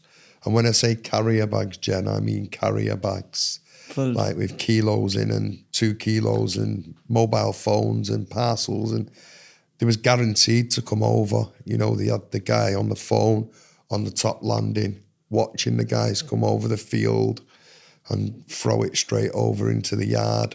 It would all be packaged so it could be broken down really quickly. We'd have a few dummy packages out on the yard, so if the screws come out, we'd throw a dummy one again and they'd think that was it and they'd all be chasing that and all the real ones would be getting put on the wings, you know what I mean, in the windows. So yeah, it was like the Wild West of prison. It was crazy. There was parcels everywhere. I mean, and there was bent screws as well, bringing it in. I mean... Lee Davies? Lee Davies, yeah. Lee was one of them, yeah. Well, He was one of them.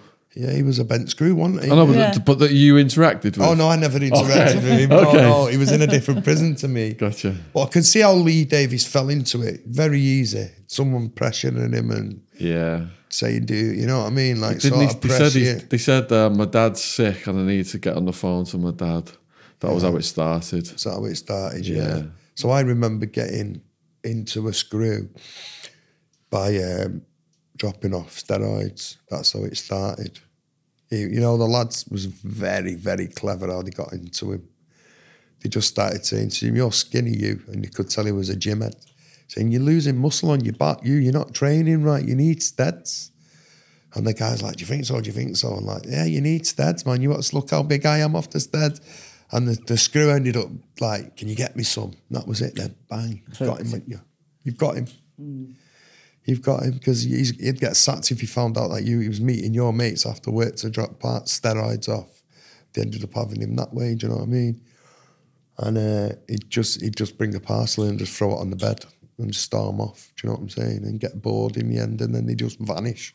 Like they must quit or something. I've known of a good few times, like bent screws have quit. You know, just one day they're coming in, bringing the parcels, the next they're just gone, do you know what I mean? So if they don't get caught off the police, and I think if they get caught in-house, they keep it in-house. Like you don't hear it on the news or anything like that, do you know what I'm saying? I think only the time you learn about the real stories is when they've actually had a police operation outside the prison and it's police officers searching the prison officers, you know, or they've had information. What about female staff members? Oh my God. Well, I can talk about one in strange ways who fell in love with one of the lads. Yeah. Met him in an hotel outside. Was doing a little thing with him and he was a drug addict. He ended up robbing a mobile phone and a purse from the hotel. So she fell in love with him while he was in prison. Yeah. And then he got released. Got released. And they rendezvoused at a hotel. They were rendezvousing at a hotel. He got bored after a bit and robbed a phone, robbed a purse and got off and went smoking drugs. And were they interactive? And when he came back to prison, she found out and she went to his cell and gave him a piece of her mind. Said to him, "You fucking dirty scumbag, how dare you steal off me? Bloody, bloody, blah, bloody, bloody, blah, bloody, blah, blah." Just raw dog said it at his door and slammed the hatch on his door and stormed off. Was she able to give him a rough ride because of her position? Well, she did really, because a lot of the screws knew what he did. You know, a few of the main ones like the POs and stuff had knew what he did, so he wasn't very happy with him at all. Do you know what I mean? A lot of cell searches. But apparently, I know now that she's now with a woman officer. The same prison officer is now having an affair, in a relationship even with, and has been for a couple of years, with another prison officer who was on the wing, who used to just give me the most unbelievable squeezes.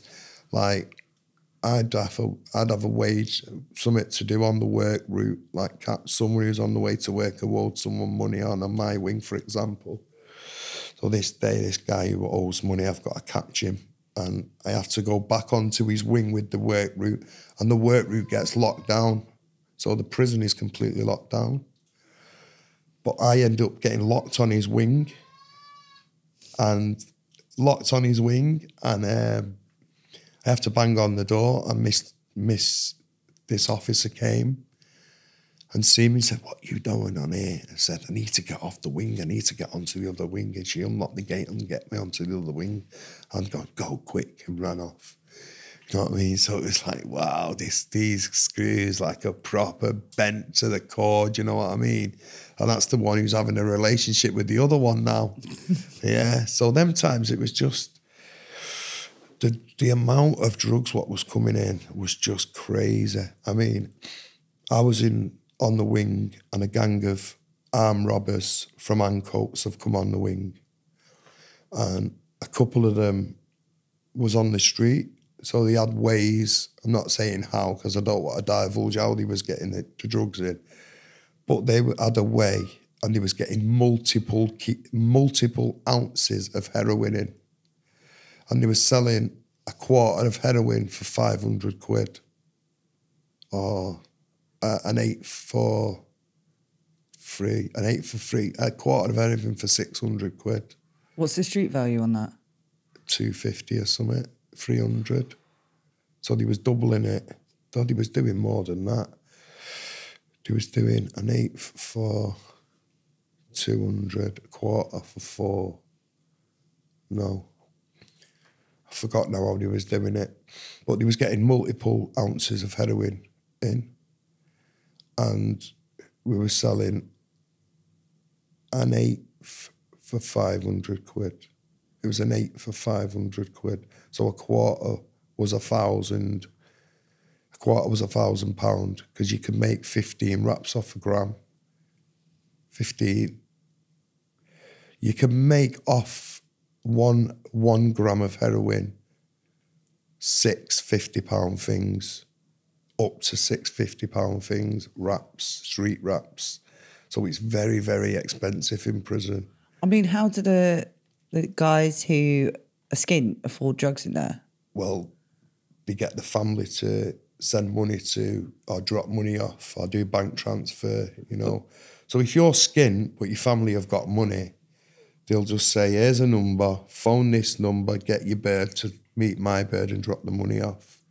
Do you know what I mean? And quite often you hear people on the phone making up all kinds of stories. All kinds of stories, yeah. So it was, let me go back to the guys from Ancoats. So it was an eighth for 500 quid they were selling. Yeah, it was an eighth, 3.5 grams for 500 quid. Or was it? I think I just got it wrong. But let me just say anyway, I know for a fact he was getting multiple ounces of heroin in, and he was selling it all over the wing, from one end of the wing to the other. Like every jail, every wing in the prison was buying it off him. Do you know what I mean? I think it was an eighth for 500 quid, if I can remember correctly. And one of them battered a screw with a flask. A screw had been bullying him on the wing, and he's opened his door, put a flask in his face, and beat him all over the wing with a flask. One of them took no shit. You know what I mean? These lads took no shit. And we was, like, when he was coming back from the gym, I was making him the power drinks and, you know, shaking these energy drinks for him, you know, because he was from my estate, so I was keeping him sweet. So we ended up, like, they ended up doing a lot of stuff. But what I can say is, I've been to prison and sold drugs to people and sold 50 wraps in 10 minutes, 50 £10 things. So they give either want a top-up number for the mobile phone. Remember when it used to be top-ups for your mobile phone? You'd have that big, long number you used to put on your phone. Well, that was a ball ache. That was a ball ache, wasn't it? So I used to go and stand at a window selling the bits, and there'd be people coming with numbers on it. You know, I'd have to write on the back who's it from. And a few kids would give me dodgy numbers, you know, because they're not desperate for the bit. They'd give you the dodgy number, you know what I mean? And like, obviously, like, we'd try and sort it out. But I know a guy who got killed on the wing for that. Older £10 canteen, got his head smashed in, a door popped in the skull. I think I spoke about it last time, but very, very serious thing over a £10 canteen. I think the guy dropped and he slammed his door and he crushed his head in the door. He said in the last one, yeah. Yeah, just heavy, over the tenner, over the £10 canteen. But, you know, a lot of things in prison, it's the principle of it, isn't it? Like, if you do something wrong to someone who's a very well-known person, like, he wants to rip my head off, do you know what I mean? I mean, I was away with a kid. He was a hothead. His dad's a well-known gangster and he was a hothead. And he's selling drugs on the wing. And there was a lad on the other side, like, in strange ways, the big long wings are cut in half. So those big long wings you see, so there's two sides. And on the outer was this guy who was trying to bully this kid, but he didn't realise that this kid's dad was this major cheater mill boy.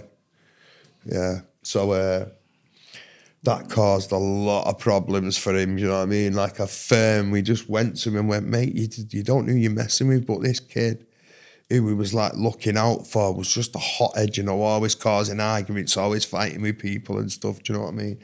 I think he went to church one day and I think someone wanted to rob him or something, and like it caused this big, massive argument, you know.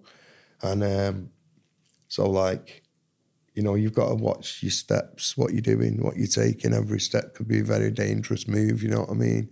I mean, I come on top on a wing once. I've had an argument with some guy, and all of a sudden I'm getting swarmed off these guys, all coming from different angles, and I can't cover my back enough. I've had to go in a cell and slam the door, lock the door, because I couldn't deal with it, do you know what I mean?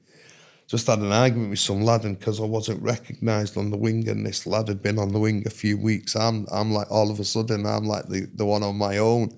You know, I'm the stranger, so they wanted to eat me alive, do you know what I mean? Like, all these lads like, yeah, he's just arguing with blah, blah. It was just like madness.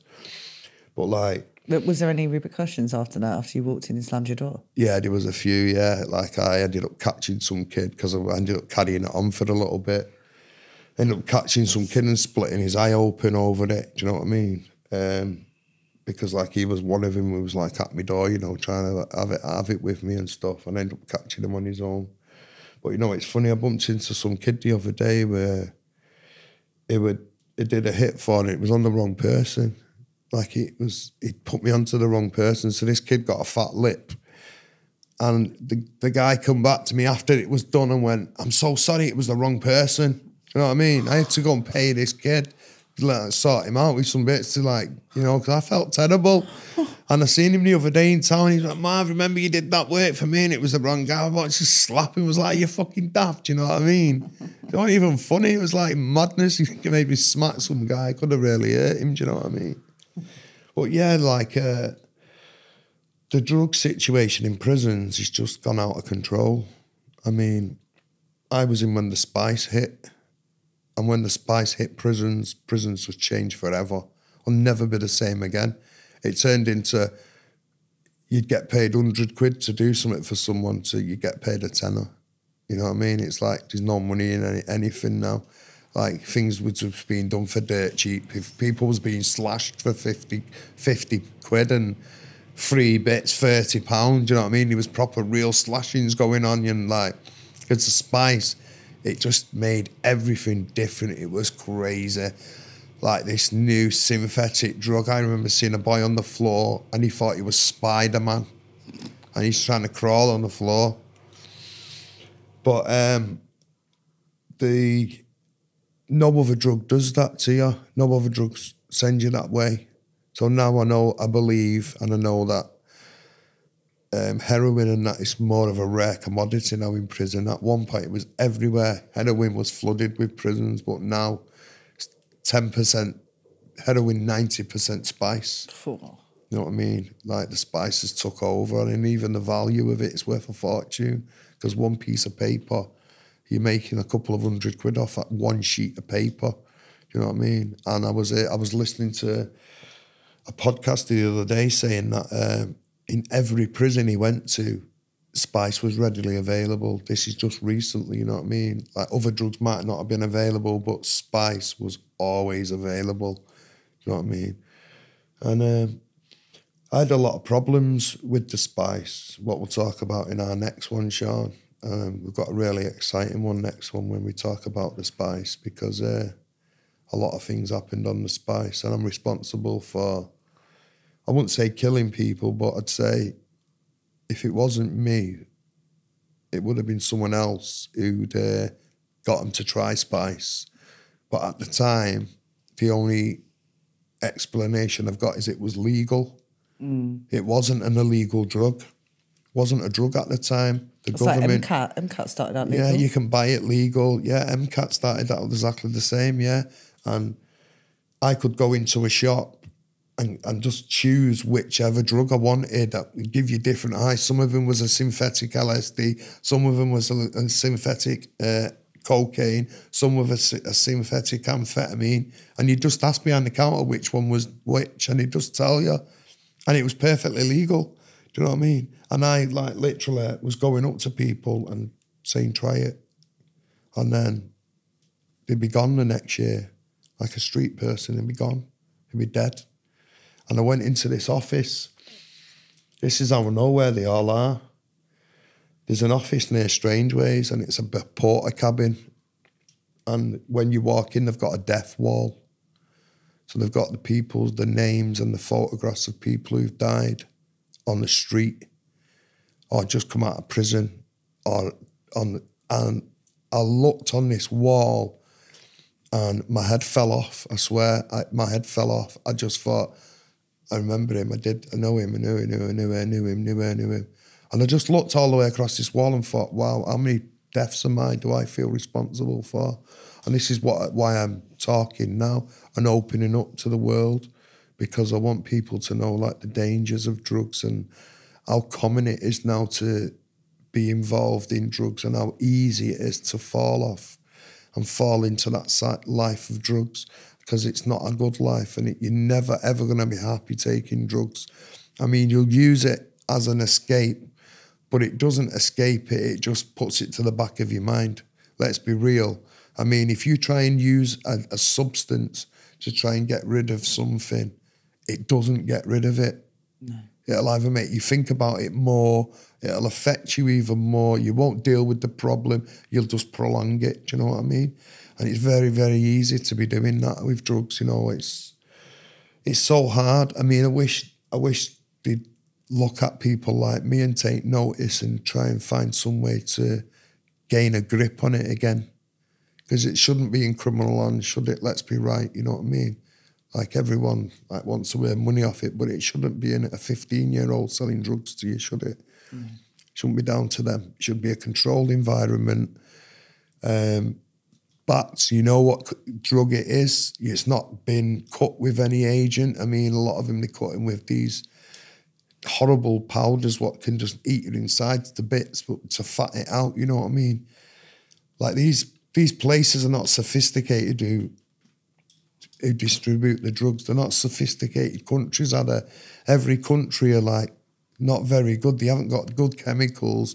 If they're going to bash out a drug or try and sell a drug, they're putting whatever they can in it to fill it out, aren't they? That's my fear. Do you know what I mean? So like, I don't understand why all these drug-producing countries are not the same level as us, like as a proper country with licensing laws with the drugs, what they produce. And like you see in Afghanistan of this world producing tons of heroin every year.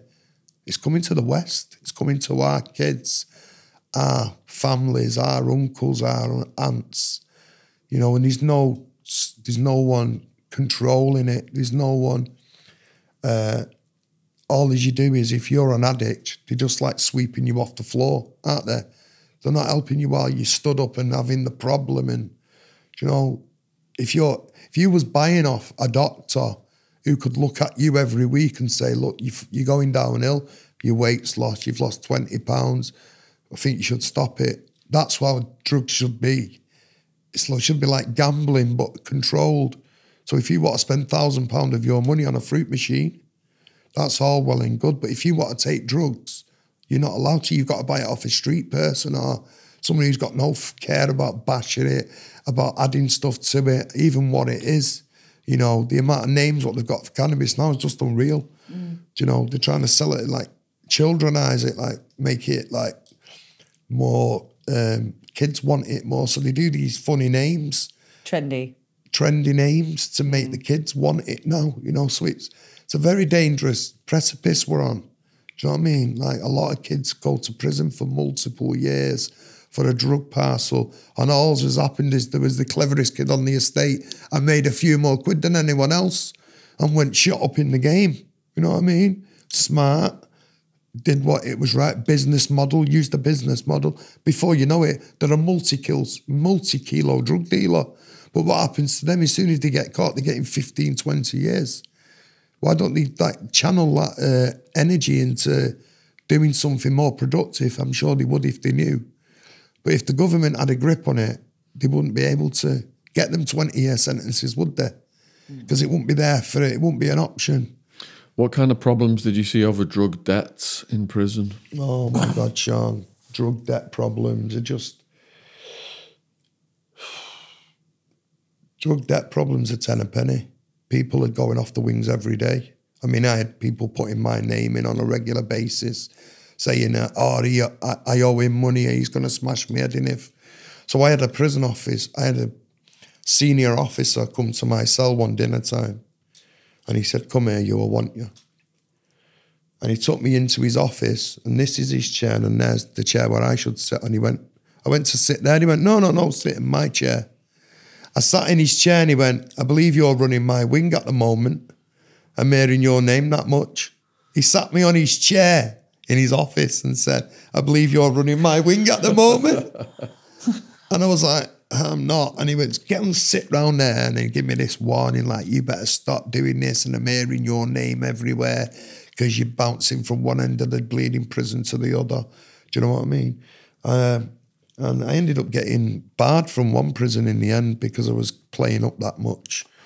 You know, a very well-known prison just won't have me again, said do not return. I put a big do not return on my prison file. Wow. So my prison file's about this big because I was born in prison, then I went to prison when I was 20, and I went in and out of prison for 17 years, and it was like my second home. So I was just getting a sentence, going in, being around all these people, making links with people, getting out, moving on to a new estate. So, for example, I got out of prison one day and I moved on to a new estate where my mate was living. This lad gave me 2 grams of cocaine powder in a paper wrap, but my head's still in prison mode. I cheated it. I'd just come out of prison that day. So I've got this wrap of cocaine, I put it between my bum cheeks. They've took me to the pub. I don't drink. So I'm getting all these spirits put in front of me. Psh, psh, psh. And I'm drinking, obviously. The next thing I remember is I woke up outside this pub, soaking wet, right? 5 o'clock in the morning. So I'm like, what the fuck happened to me? Why am I outside this pub? So I phone my mate and he starts laughing his head off. He said, get a taxi. I'm going to send a taxi to you now. Sent me a taxi. I go back to his house. I'll tell you what I did to the same lad. Wrong what I did, but I'll tell you now. Gone back to his house and he said, Marv, you got out, you went in the pub, you started drinking spirits, you started arguing with everyone at first, trying to fight everyone.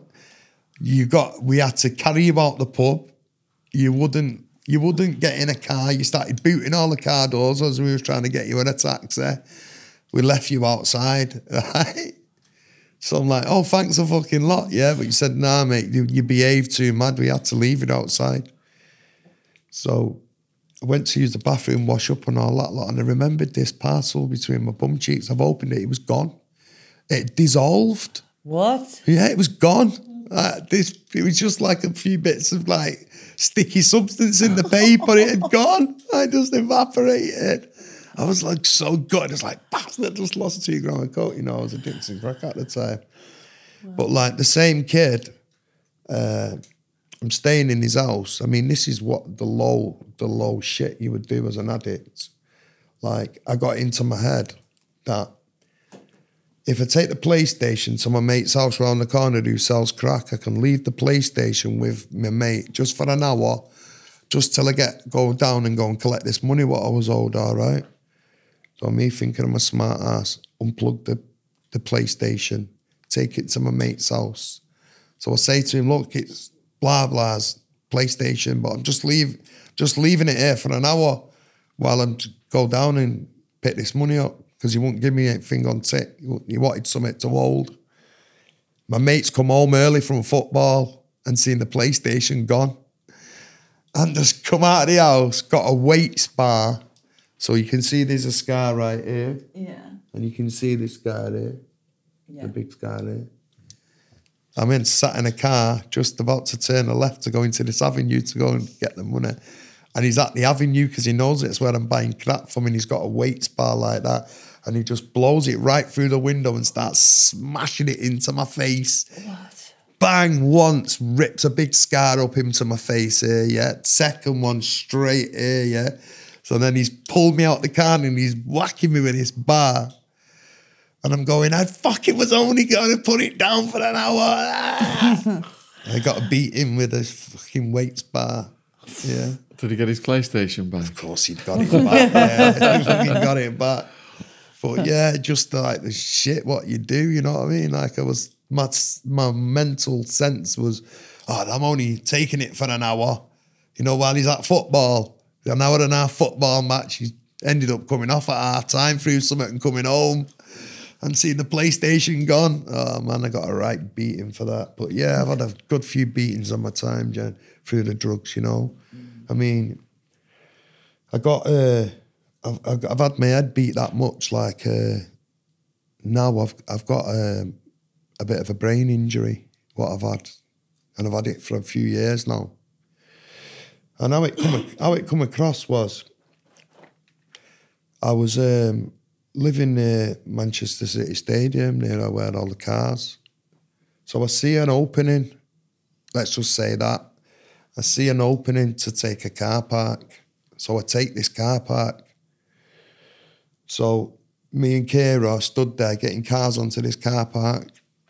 And then a few weeks later, some masked men come to Ciara's house and start hitting me with a medieval ball and chain. One of them's got a medieval ball and chain. Holy shit. Yeah. And the other one's got this bar and a hammer. And so I'm getting this wax over my head of this ball and chain. And it hits my occipital lobe here. You got a soft spot down at the back of your head here, yeah. So it hits me occipital lobe and it immediately sends me high as a kite. I can't explain it. So it just must send your head west. So I immediately, every breath I feel like I'm running out of oxygen. Every breath I can feel going up the back of my neck. Every breath, what's hitting in my brain, yeah? And I keep blacking out. So straight away, Ciara phones the police straight away. So the police come, as soon as they see the state of me, they just go, get in this now. And just drive me up themselves, yeah? Drop me off outside A&E.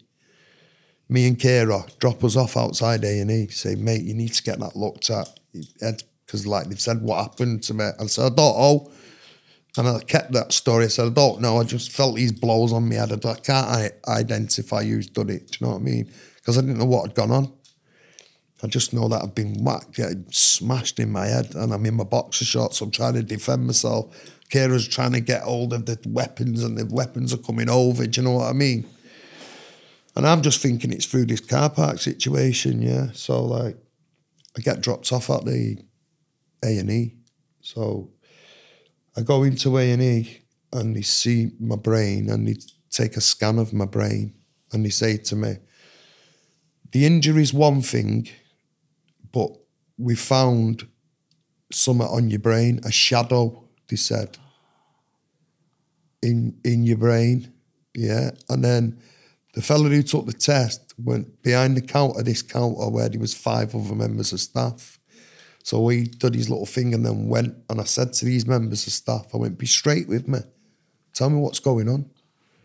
And they went, we suspect you've got a brain tumour. It was like, what? Are you fucking out of this world kidding me? A brain tumour? So I go away and I start getting these headaches in my brain, like the sickest pain you could imagine, where I was on the floor like screaming. Yeah, it was just like my brain was just, because obviously I've been injured. So I'm just screaming. And the ambulances come, take me. They put me on an end-of-life ward. Yeah. So I'm on an end-of-life ward for 9 days. And the police come and they say to me, you're going to say you did it. Like, you know, off tape, you did it. Like, you're going to say us, tell us. And I went, I don't know who did it. And Ciara's like to me, you're going to die without even telling him, like, you did it. And it's the way of the game. I've been a criminal all my life. You don't tell. It's not part of the game. You can't start telling on people. I've had dogs on me. I've been shot, stabbed. I've had my tongue's nearly hanging out. I've got a scar right across my tongue. You know, I got caught pickpocketing. I was with a girl and we went pickpocketing in Blackpool. And I fell asleep because I'd been up on crack for days. And she's doing a thing. And some guy pushed me like that and went, oh, you, get out. And I just jumped up and went, are you talking to me? And he's just banged me, bang, bang, bang. So I'm having a fight with this guy and I'm pretty big at the time. So I'm proper keep on my own with him. I had a proper fist fight with him. So I've ended up outside the club because a few other bouncers have grabbed me and dragged me out. So I've got no jacket. So I'm running at the doors, volleying it, going, give us my jacket, give us my jacket. And this is the Manchester pub in Blackpool. Give us my jacket, give me my jacket. And this bouncer stood there and he's looking, I'll never forget him, seeing him. And he's looked through like that and just pushed the doors open and just give me this uppercut to my face, bang, right under my jaw. Oh. I had my tongue out because I fight like that. I got this big rip in my tongue and it bled for 3 weeks solid. It wouldn't stop bleeding. It wouldn't stop bleeding. Sean, check it out. Come here, just look. Go on. Oh! You see it? Party trick. So, yeah, my tongue was hanging off, Sean. Oh. My tongue was literally hanging off. So I couldn't lie back to sleep because the blood was filling up my mouth and I was choking. So I was waking up, full mouthful of blood, spitting it out, like mouthfuls of blood every time I fell asleep. And it just bled for weeks and weeks and weeks on end. So did you have to go to the hospital right away? They couldn't do... I don't know if I went to the hospital, I don't think, to be honest with you. They couldn't do anything with it? I don't think I went to the hospital. Have you ever bit your tongue? No. I don't think I even went to the hospital, Sean. I was too busy for hospitals, mate. It was very rare I went to hospitals. I mean, when I got hospital, when I got shot, I discharged myself the next day. See, I was on crutches, you know what I mean? But yeah, that rip in my mouth is just like something else, isn't it? You're gargling it in the night. I had to lie on my belly because the blood was just filling up pillows. And Did you worry you were going to run out of blood? Yeah, that's what I was fearing, yeah. It was getting dizzy. Yeah, it was a weird one. Would it stop bleeding at any point? Or was it... If I rolled my tongue back, like you push your tongue back, yeah, like that, then it'd start. How could you eat? I couldn't, mate. I couldn't Straw. eat. I was just drawing it and just, I couldn't chew. My tongue was swollen. It was sore. You'd hate that because you eat loads. Oh my God, I'd be on a diet. Yeah, I couldn't eat for weeks on end. Yeah, I wasn't really bothered because I was taking drugs. So this brain thing then, you was on about. So yeah, they tell me I've got a frontal lobe brain tumour. Right, but they're not sure if it's benign or not at the time. And they put you on the end of life. Yeah, they put me on an end of life ward because they think I'm dying. So all they're doing is pumping me with morphine, all right? And I'm getting these excruciating headaches. So I do this end of life 9 days. People visiting you? Yeah, my carer was up and all that. Yeah, it was a few friends was visiting. What year was this? 2016. So not long ago at all. Not long ago at all. Did you think you were going?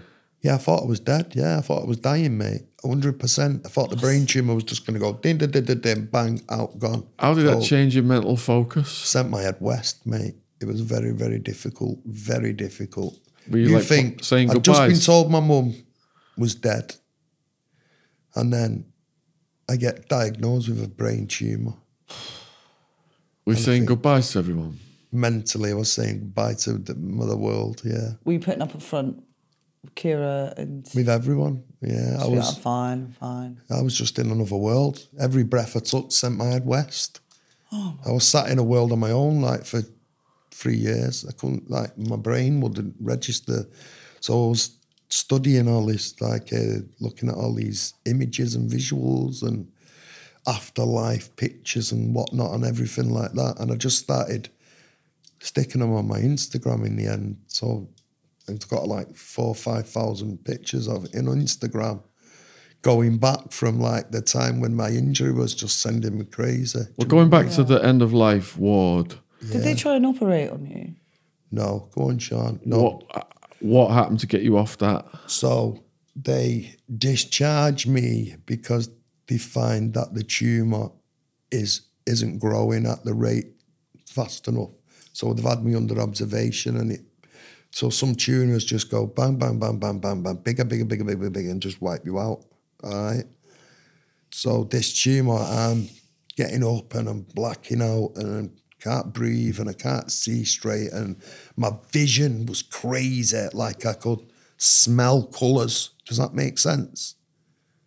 If I seen a dead strong colour, I could smell it. Yeah, honestly, I could smell colours. Heard of that, but... Yeah. So I'd seen a strong colour and it'd hit my nose, make me pinch my nose. What was it, bad smell? It was just a weird, different smells, yeah, that very strong smells, yeah. And it'd hit the back of my nose here and go like into my brain, into my eyes. And I was in a really bad way. So I had this brain injury and I've got this brain tumour, yeah? So I can't differentiate one from the other.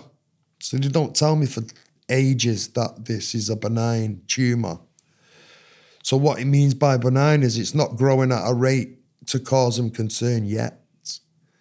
But what's funny is I was dancing in a club one night and I met this girl with her brother, and this girl actually worked in a ward, in a home where they aftercare for brain tumours. And she says to me, it can take 15 years that. We've had people for tumours with 15 years and it's only just now being took out.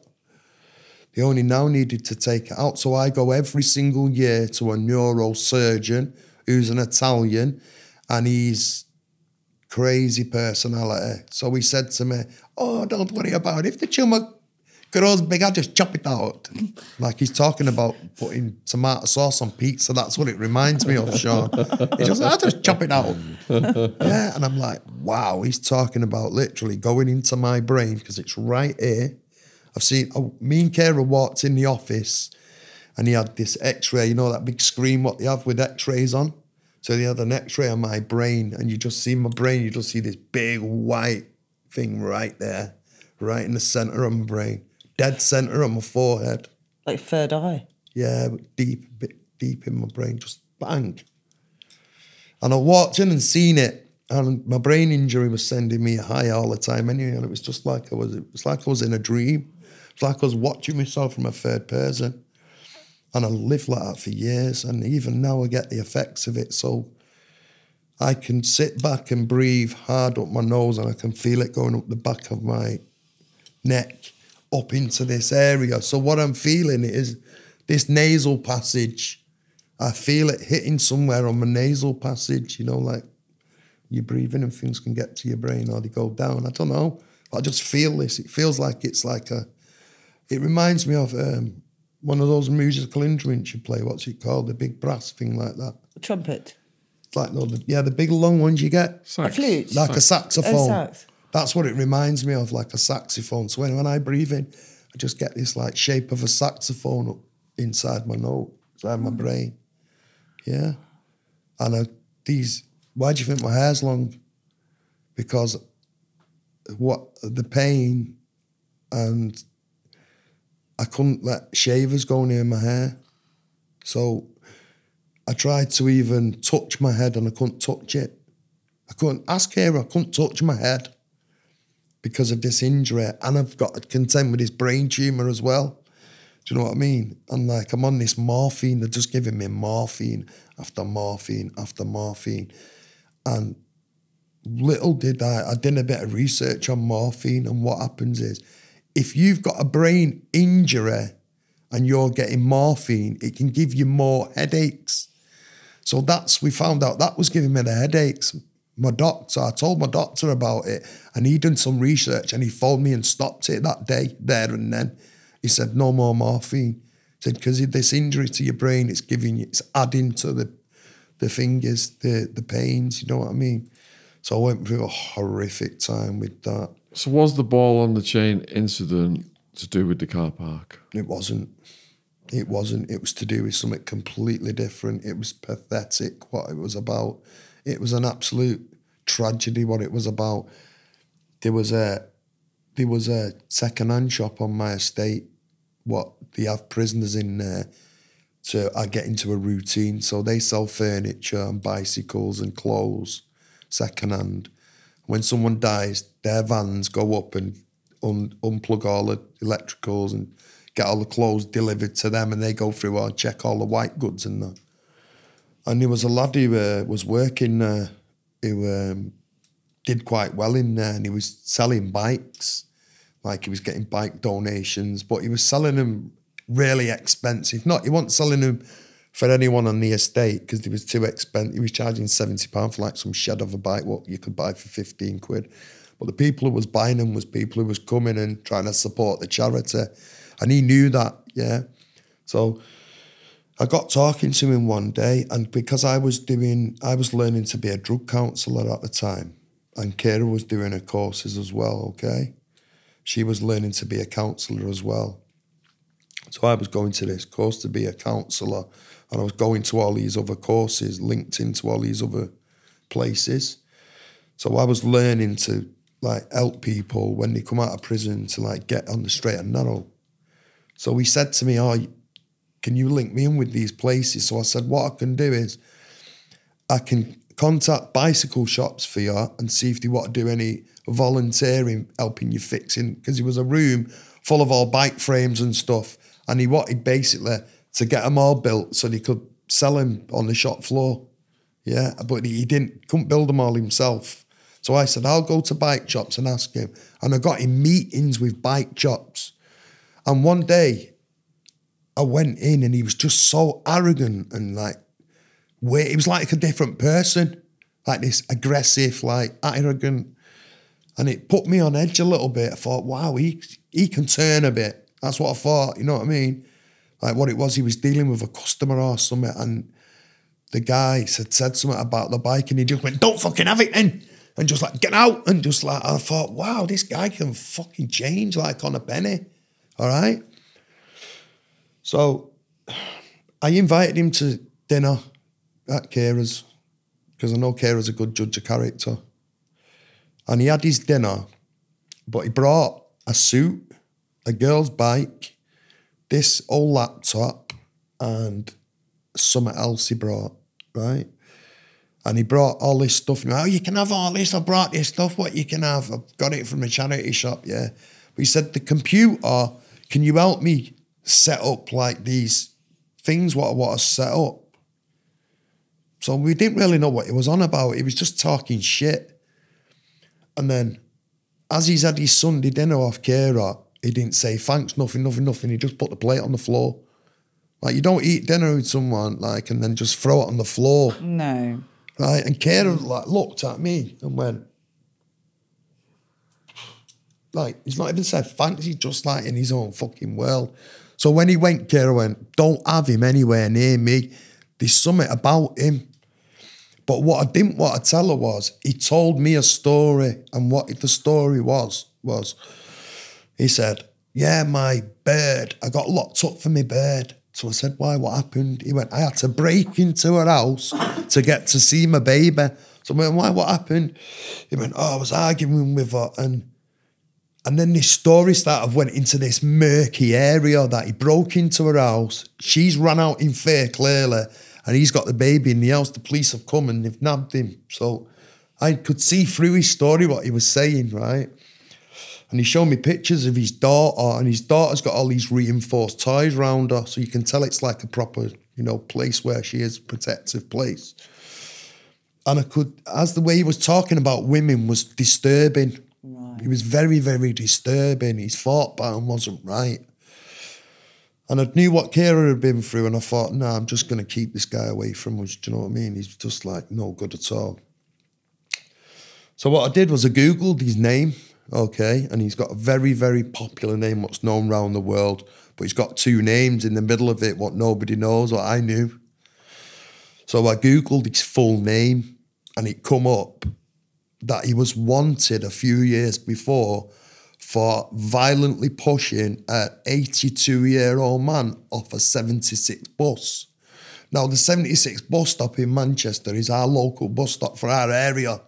So basically, I read into it. We read the story.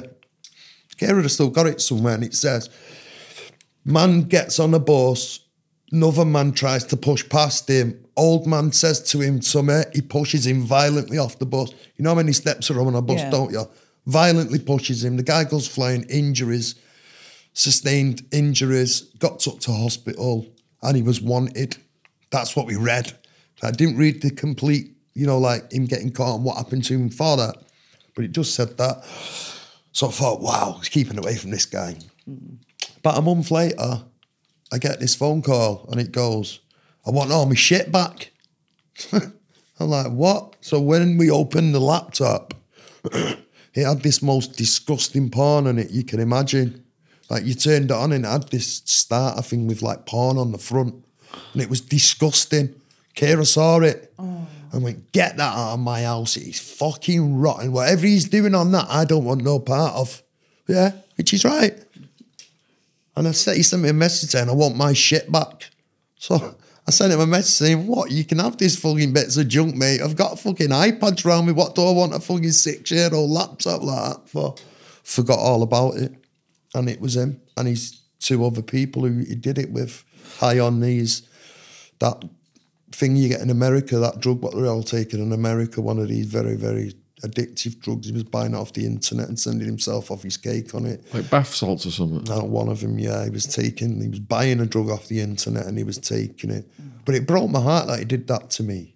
Broke my heart. Yeah, I've never named him, identified him or anything like that. You know what I mean? They got caught in their own right, you know what I mean, for their own stupidity. But me personally, I said, I can't identify him. But let me tell you something. One of them, I caught him, right? Me and Ciara was in a supermarket one day. And this lad's come up to me. And Ciara's gone, you fucking scumbag. You ran in, do you know what you did to him? You give him brain damage. Do you know what? You fucked him up. You ripped him off. And at the time, I couldn't really see and hear proper, right? So he's going, Marv, it wasn't me. I swear down it wasn't me. Yeah. So I'm not saying how I know it was him, but I'm 100% it was him, right? But if the police ever asked me who did it, I'd say I don't know. Okay? Put it that way. But I know 100% it was him. And Ciara's going, you lying bastard. Are you trying to tell him it wasn't him? And he's in my face going, Marv, it wasn't me. Well, I punched him and I was trying to hurt him, put it that way. And I knocked him out, stood up, and he hit the floor face first and smashed his face off the floor. And I went to stand on his face. I'd had this vision for months that I was going to bump into him. One of the three of them, I had a vision, because it's not one person. If you get assaulted off a gang, not one of them gang could brag and say, hey, I did that, because it's not. It's like having a man with six arms and legs, isn't it, in front of you. You can't fight multiple people. Do you know what I mean? So my anger got to me and I hit him. Or he alleged I hit him anyway, okay? He alleged I hit him, right? And he's on the floor. And I want to just stand on his head, to tell you the truth. I want to stand on his jaw. I had a vision of doing it for months. So I'm just about to stand, and Ciara has just come in front of me and went, no. Pulled me back like that. But I dismissed her. And I went to attack him, right? And this Asian man with a T-shirt, yellow T-shirt, just come out of nowhere and just went, no, mate, he's had enough. He's had enough. He's had enough. So this guy's rolling all over the supermarket trying to get him come back to his senses. And me and Ciara leave. And do you know that man reported it to the police? Straight to the cops. Reported it to the police. I went into this is how I know for a fact he did.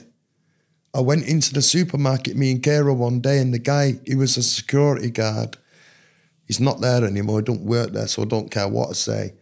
The security guard says to me, have you just been nicked? Have you been nicked? So I said, why? He went, day before yesterday, the police come in for the evidence.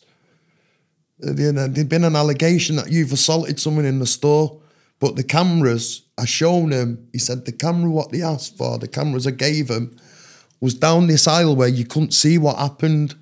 Ciara's got the video on the phone, I'll have to show it you later what happens. So you can't see any assault happen. So I won't say I assaulted him, I'll say he alleged I assaulted him, okay? So after I've dealt with him, allegedly dealt with him, yeah, the world itself come back to its energy, and, you know, as he's got up, he's hit the floor and he smashed his face off the floor. That wasn't me doing that, is it? It's not me. No. That's him, he's himself. So I didn't touch him. The energy, what had built up around it, turned into the fact that he was all over the floor trying to recover his senses. But the video, you can't see no assault on it. So he alleges I assaulted him. Do you know what I mean? But since then, I've been back to his house because he lives quite local to me. And I've knocked on his door and I've said, have you got an apology for me? Because I ain't scared of going to his house. Why it want him? It was six arms and legs. So I've been to him and said, have you got an apology for me? And he's gone, why? I said, he like went to shut his door. I said, do you know what you did to me? To my brain? Like, you fucking really caused some serious damage. Do you know what I mean? And he just dismissed it and shut the door and pulled this big daft curtain behind his door. And I thought, you're pathetic. Like, you couldn't do it now. Do you know what I'm saying? But what happened is, the day I got discharged from the hospital, I went to his house. And I've gone in, picked up a spade out of his front garden, and all his kids' bikes are in the garden. And I started smacking it. And I started volleying the door, and it's 8:20 in the morning. I'd just been discharged from hospital. I'm walking up the road with Ciara. We've just been discharged. I've just been discharged. And I go straight to him. Yeah, go straight to him. On the way up, I get a bottle and say, Ciara, get that bottle and mind that for me. And there's a spade in his garden. So I start whacking the door with the spade. He opens his top window and he goes, what? And I go, you fucking little scumbag, get out here now. And he won't come out. And you know what he did? This is how much of a coward some people are. He stayed upstairs and his kids, who was about 3, come to the door, which had a piece of glass on it, and I'd seen a pair of hands at the door. So he thought I was playing. As I'm volleying the door, this little kid's thought I'm playing and doing it back. So innocent. And I didn't have the heart to do anymore. I just couldn't do it. I didn't have the heart to. You know what I mean? Like, what was behind that door was not something what I wanted to do. As much as, like, do you know what I'm saying? He cowered up in the window and he didn't have the guts, the balls to come in front of me. And to this day, he hasn't, you know what I mean? So yeah, I got diagnosed with a brain tumour, what gets checked every single year. There's nothing worse than knowing I've got a ticking time bomb in my brain. because it's going to take me eventually. Like, I'm glad Ciara's not here because we can talk about it now, but it's going to take my life eventually, isn't it? It's going to do something. It's going to touch. You got the something. Italian ready to just whip it out. Yeah, but I wish I didn't know I had it. Some people have said that's a blessing in disguise, that, but it's not. Stress. I'd rather know that I've not got it. It just come one day, they operate, say, mate, you fell on the floor and you had a tumour in your brain, they cut it out. Now I've got to live with it every single day, knowing that it's there, knowing that eventually it's going to, or I'll die of a car crash before it, or something will happen. But do you know what I mean? It's there ticking away. Like, all he says to me is, if you get any wobbles, because I get a lot of pain with the injury, the residue of the injury, got to get a lot of migraines and stuff, yeah. But he said to me, if you get any of balance issues, because I know the difference, so like your balance starts going, do you know what I mean? Like, this is one injury, but when your balance starts going, and I can taste it up here somewhere in the back of my nose as well, which is horrible, you know. Sometimes I smack my lips and I can taste this, whatever goes on.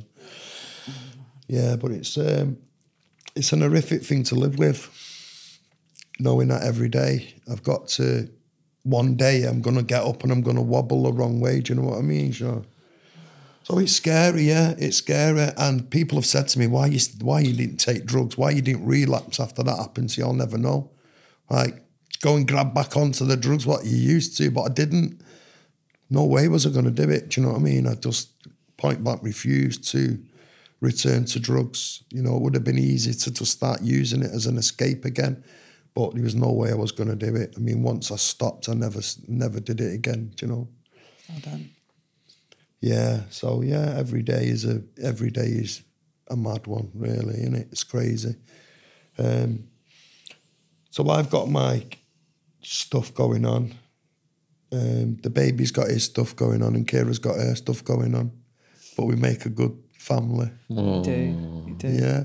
So how we manage is through perseverance and a lot of biting tongues and a lot of allowing things to happen, and just the small battles, just letting them win the small battles. Do you know what I mean? Like, very inspirational. Yeah. You know, so like the baby wants 2 ice pops, he can have 2 ice pops. It ain't gonna change the world if he only has 1. He can have, if he's crying for 2, just let him have 2. You know what I mean? Let him win the little wars, the little battles, let him have. Do you know what I mean? Yeah. And I do the same with myself now. Let myself win the little battles, you know what I mean? So if things are getting too on top for me, I'll go back to basics and look at a flower in the garden or something and just think of the magnificence of how it's got there and stuff. And that's an inspiration, isn't it? You know, when you see that little bit of weed coming through the concrete, that's an inspiration. It's a little fighter. The buggers never go, do they? Yeah, they never go, yeah. I'll never weed kill them, no. I don't weed kill anything. But yeah, so my journey has been like a roller coaster journey. Like, meeting the birth family and everything has just been incredible. It's just been a trip. But the brain tumour thing and the brain injury thing is something else altogether. But it is what it is. You've just got to accept it, haven't you, and get on with every day. And fight every day, aren't you? Yeah? So we're battlers, me and her. Like, we've fought every day to better ourselves and better our lives, do you know what I mean?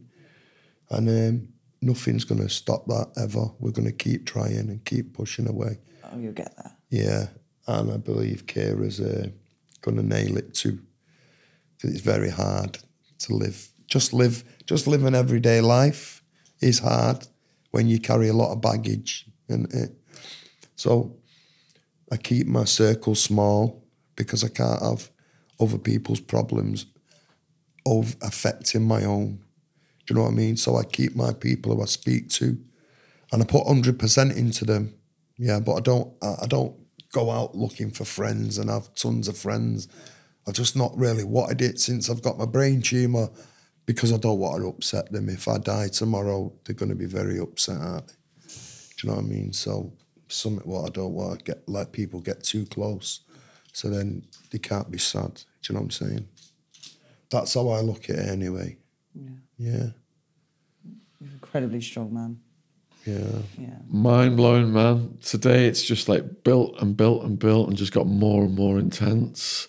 Yeah. I think the viewers are now just like, whoa, the minds are blown as well. So let us know in the comments what you think. Be looking forward to the book, Born in Prison. Yeah. And more parts. Yeah, what's coming up in part 3? We've got some amazing parts in part 3. Oh, God, give us a teaser. Me and Ciara have got some good surprises for you guys. Like some amazing stories. God, looking for. Oh my God, I remember the police are banging on the door to come and take me away, and I've got a drug parcel, what I've been stashing and building because I know I'm wanted, and I swear I had kept it I've had it on me. And the police are banging at the door going, we're just waiting for the sergeant to green light the ram because we know you're in, because they've got to be sure you're in to take your door off. But these guys know I'm in. They know I am in. Yeah. So me and Ciara used to get all our kitchen equipment and bring it in the living room and make a little square in the living room and just use that square and not move. Like, because she didn't want me to go away when I wasn't wanted. So one day I've looked for this drug parcel. I've had to go in the bathroom. I've had to go in the bed. I can't find it anywhere. I've stripped myself naked. I'm bollock naked, going, Ciara, where is it? Where is it? And she's going, I don't fucking know. But you shouldn't be taking it in anyway, she said to me. And I'm saying, why you don't be giving me lectures when the fucking police are outside the door? And I never did find it. And you know where it was? It was behind a thing in the bath, you know, a shower gel. So when I'd washed, I'd put it down and I forgot to put it back. So it was a shower gel. Oh my God, I lost my parcel for a shower gel. I would have lived like a king in prison. I would have lived like a king. And like, you know, when you take a drug parcel in prison, you're like a king. Yeah. Yeah, we'll talk a few more prison stories. I've got some absolutely crazy ones. Bat flips off the 4s, landing onto the 2s, nettings.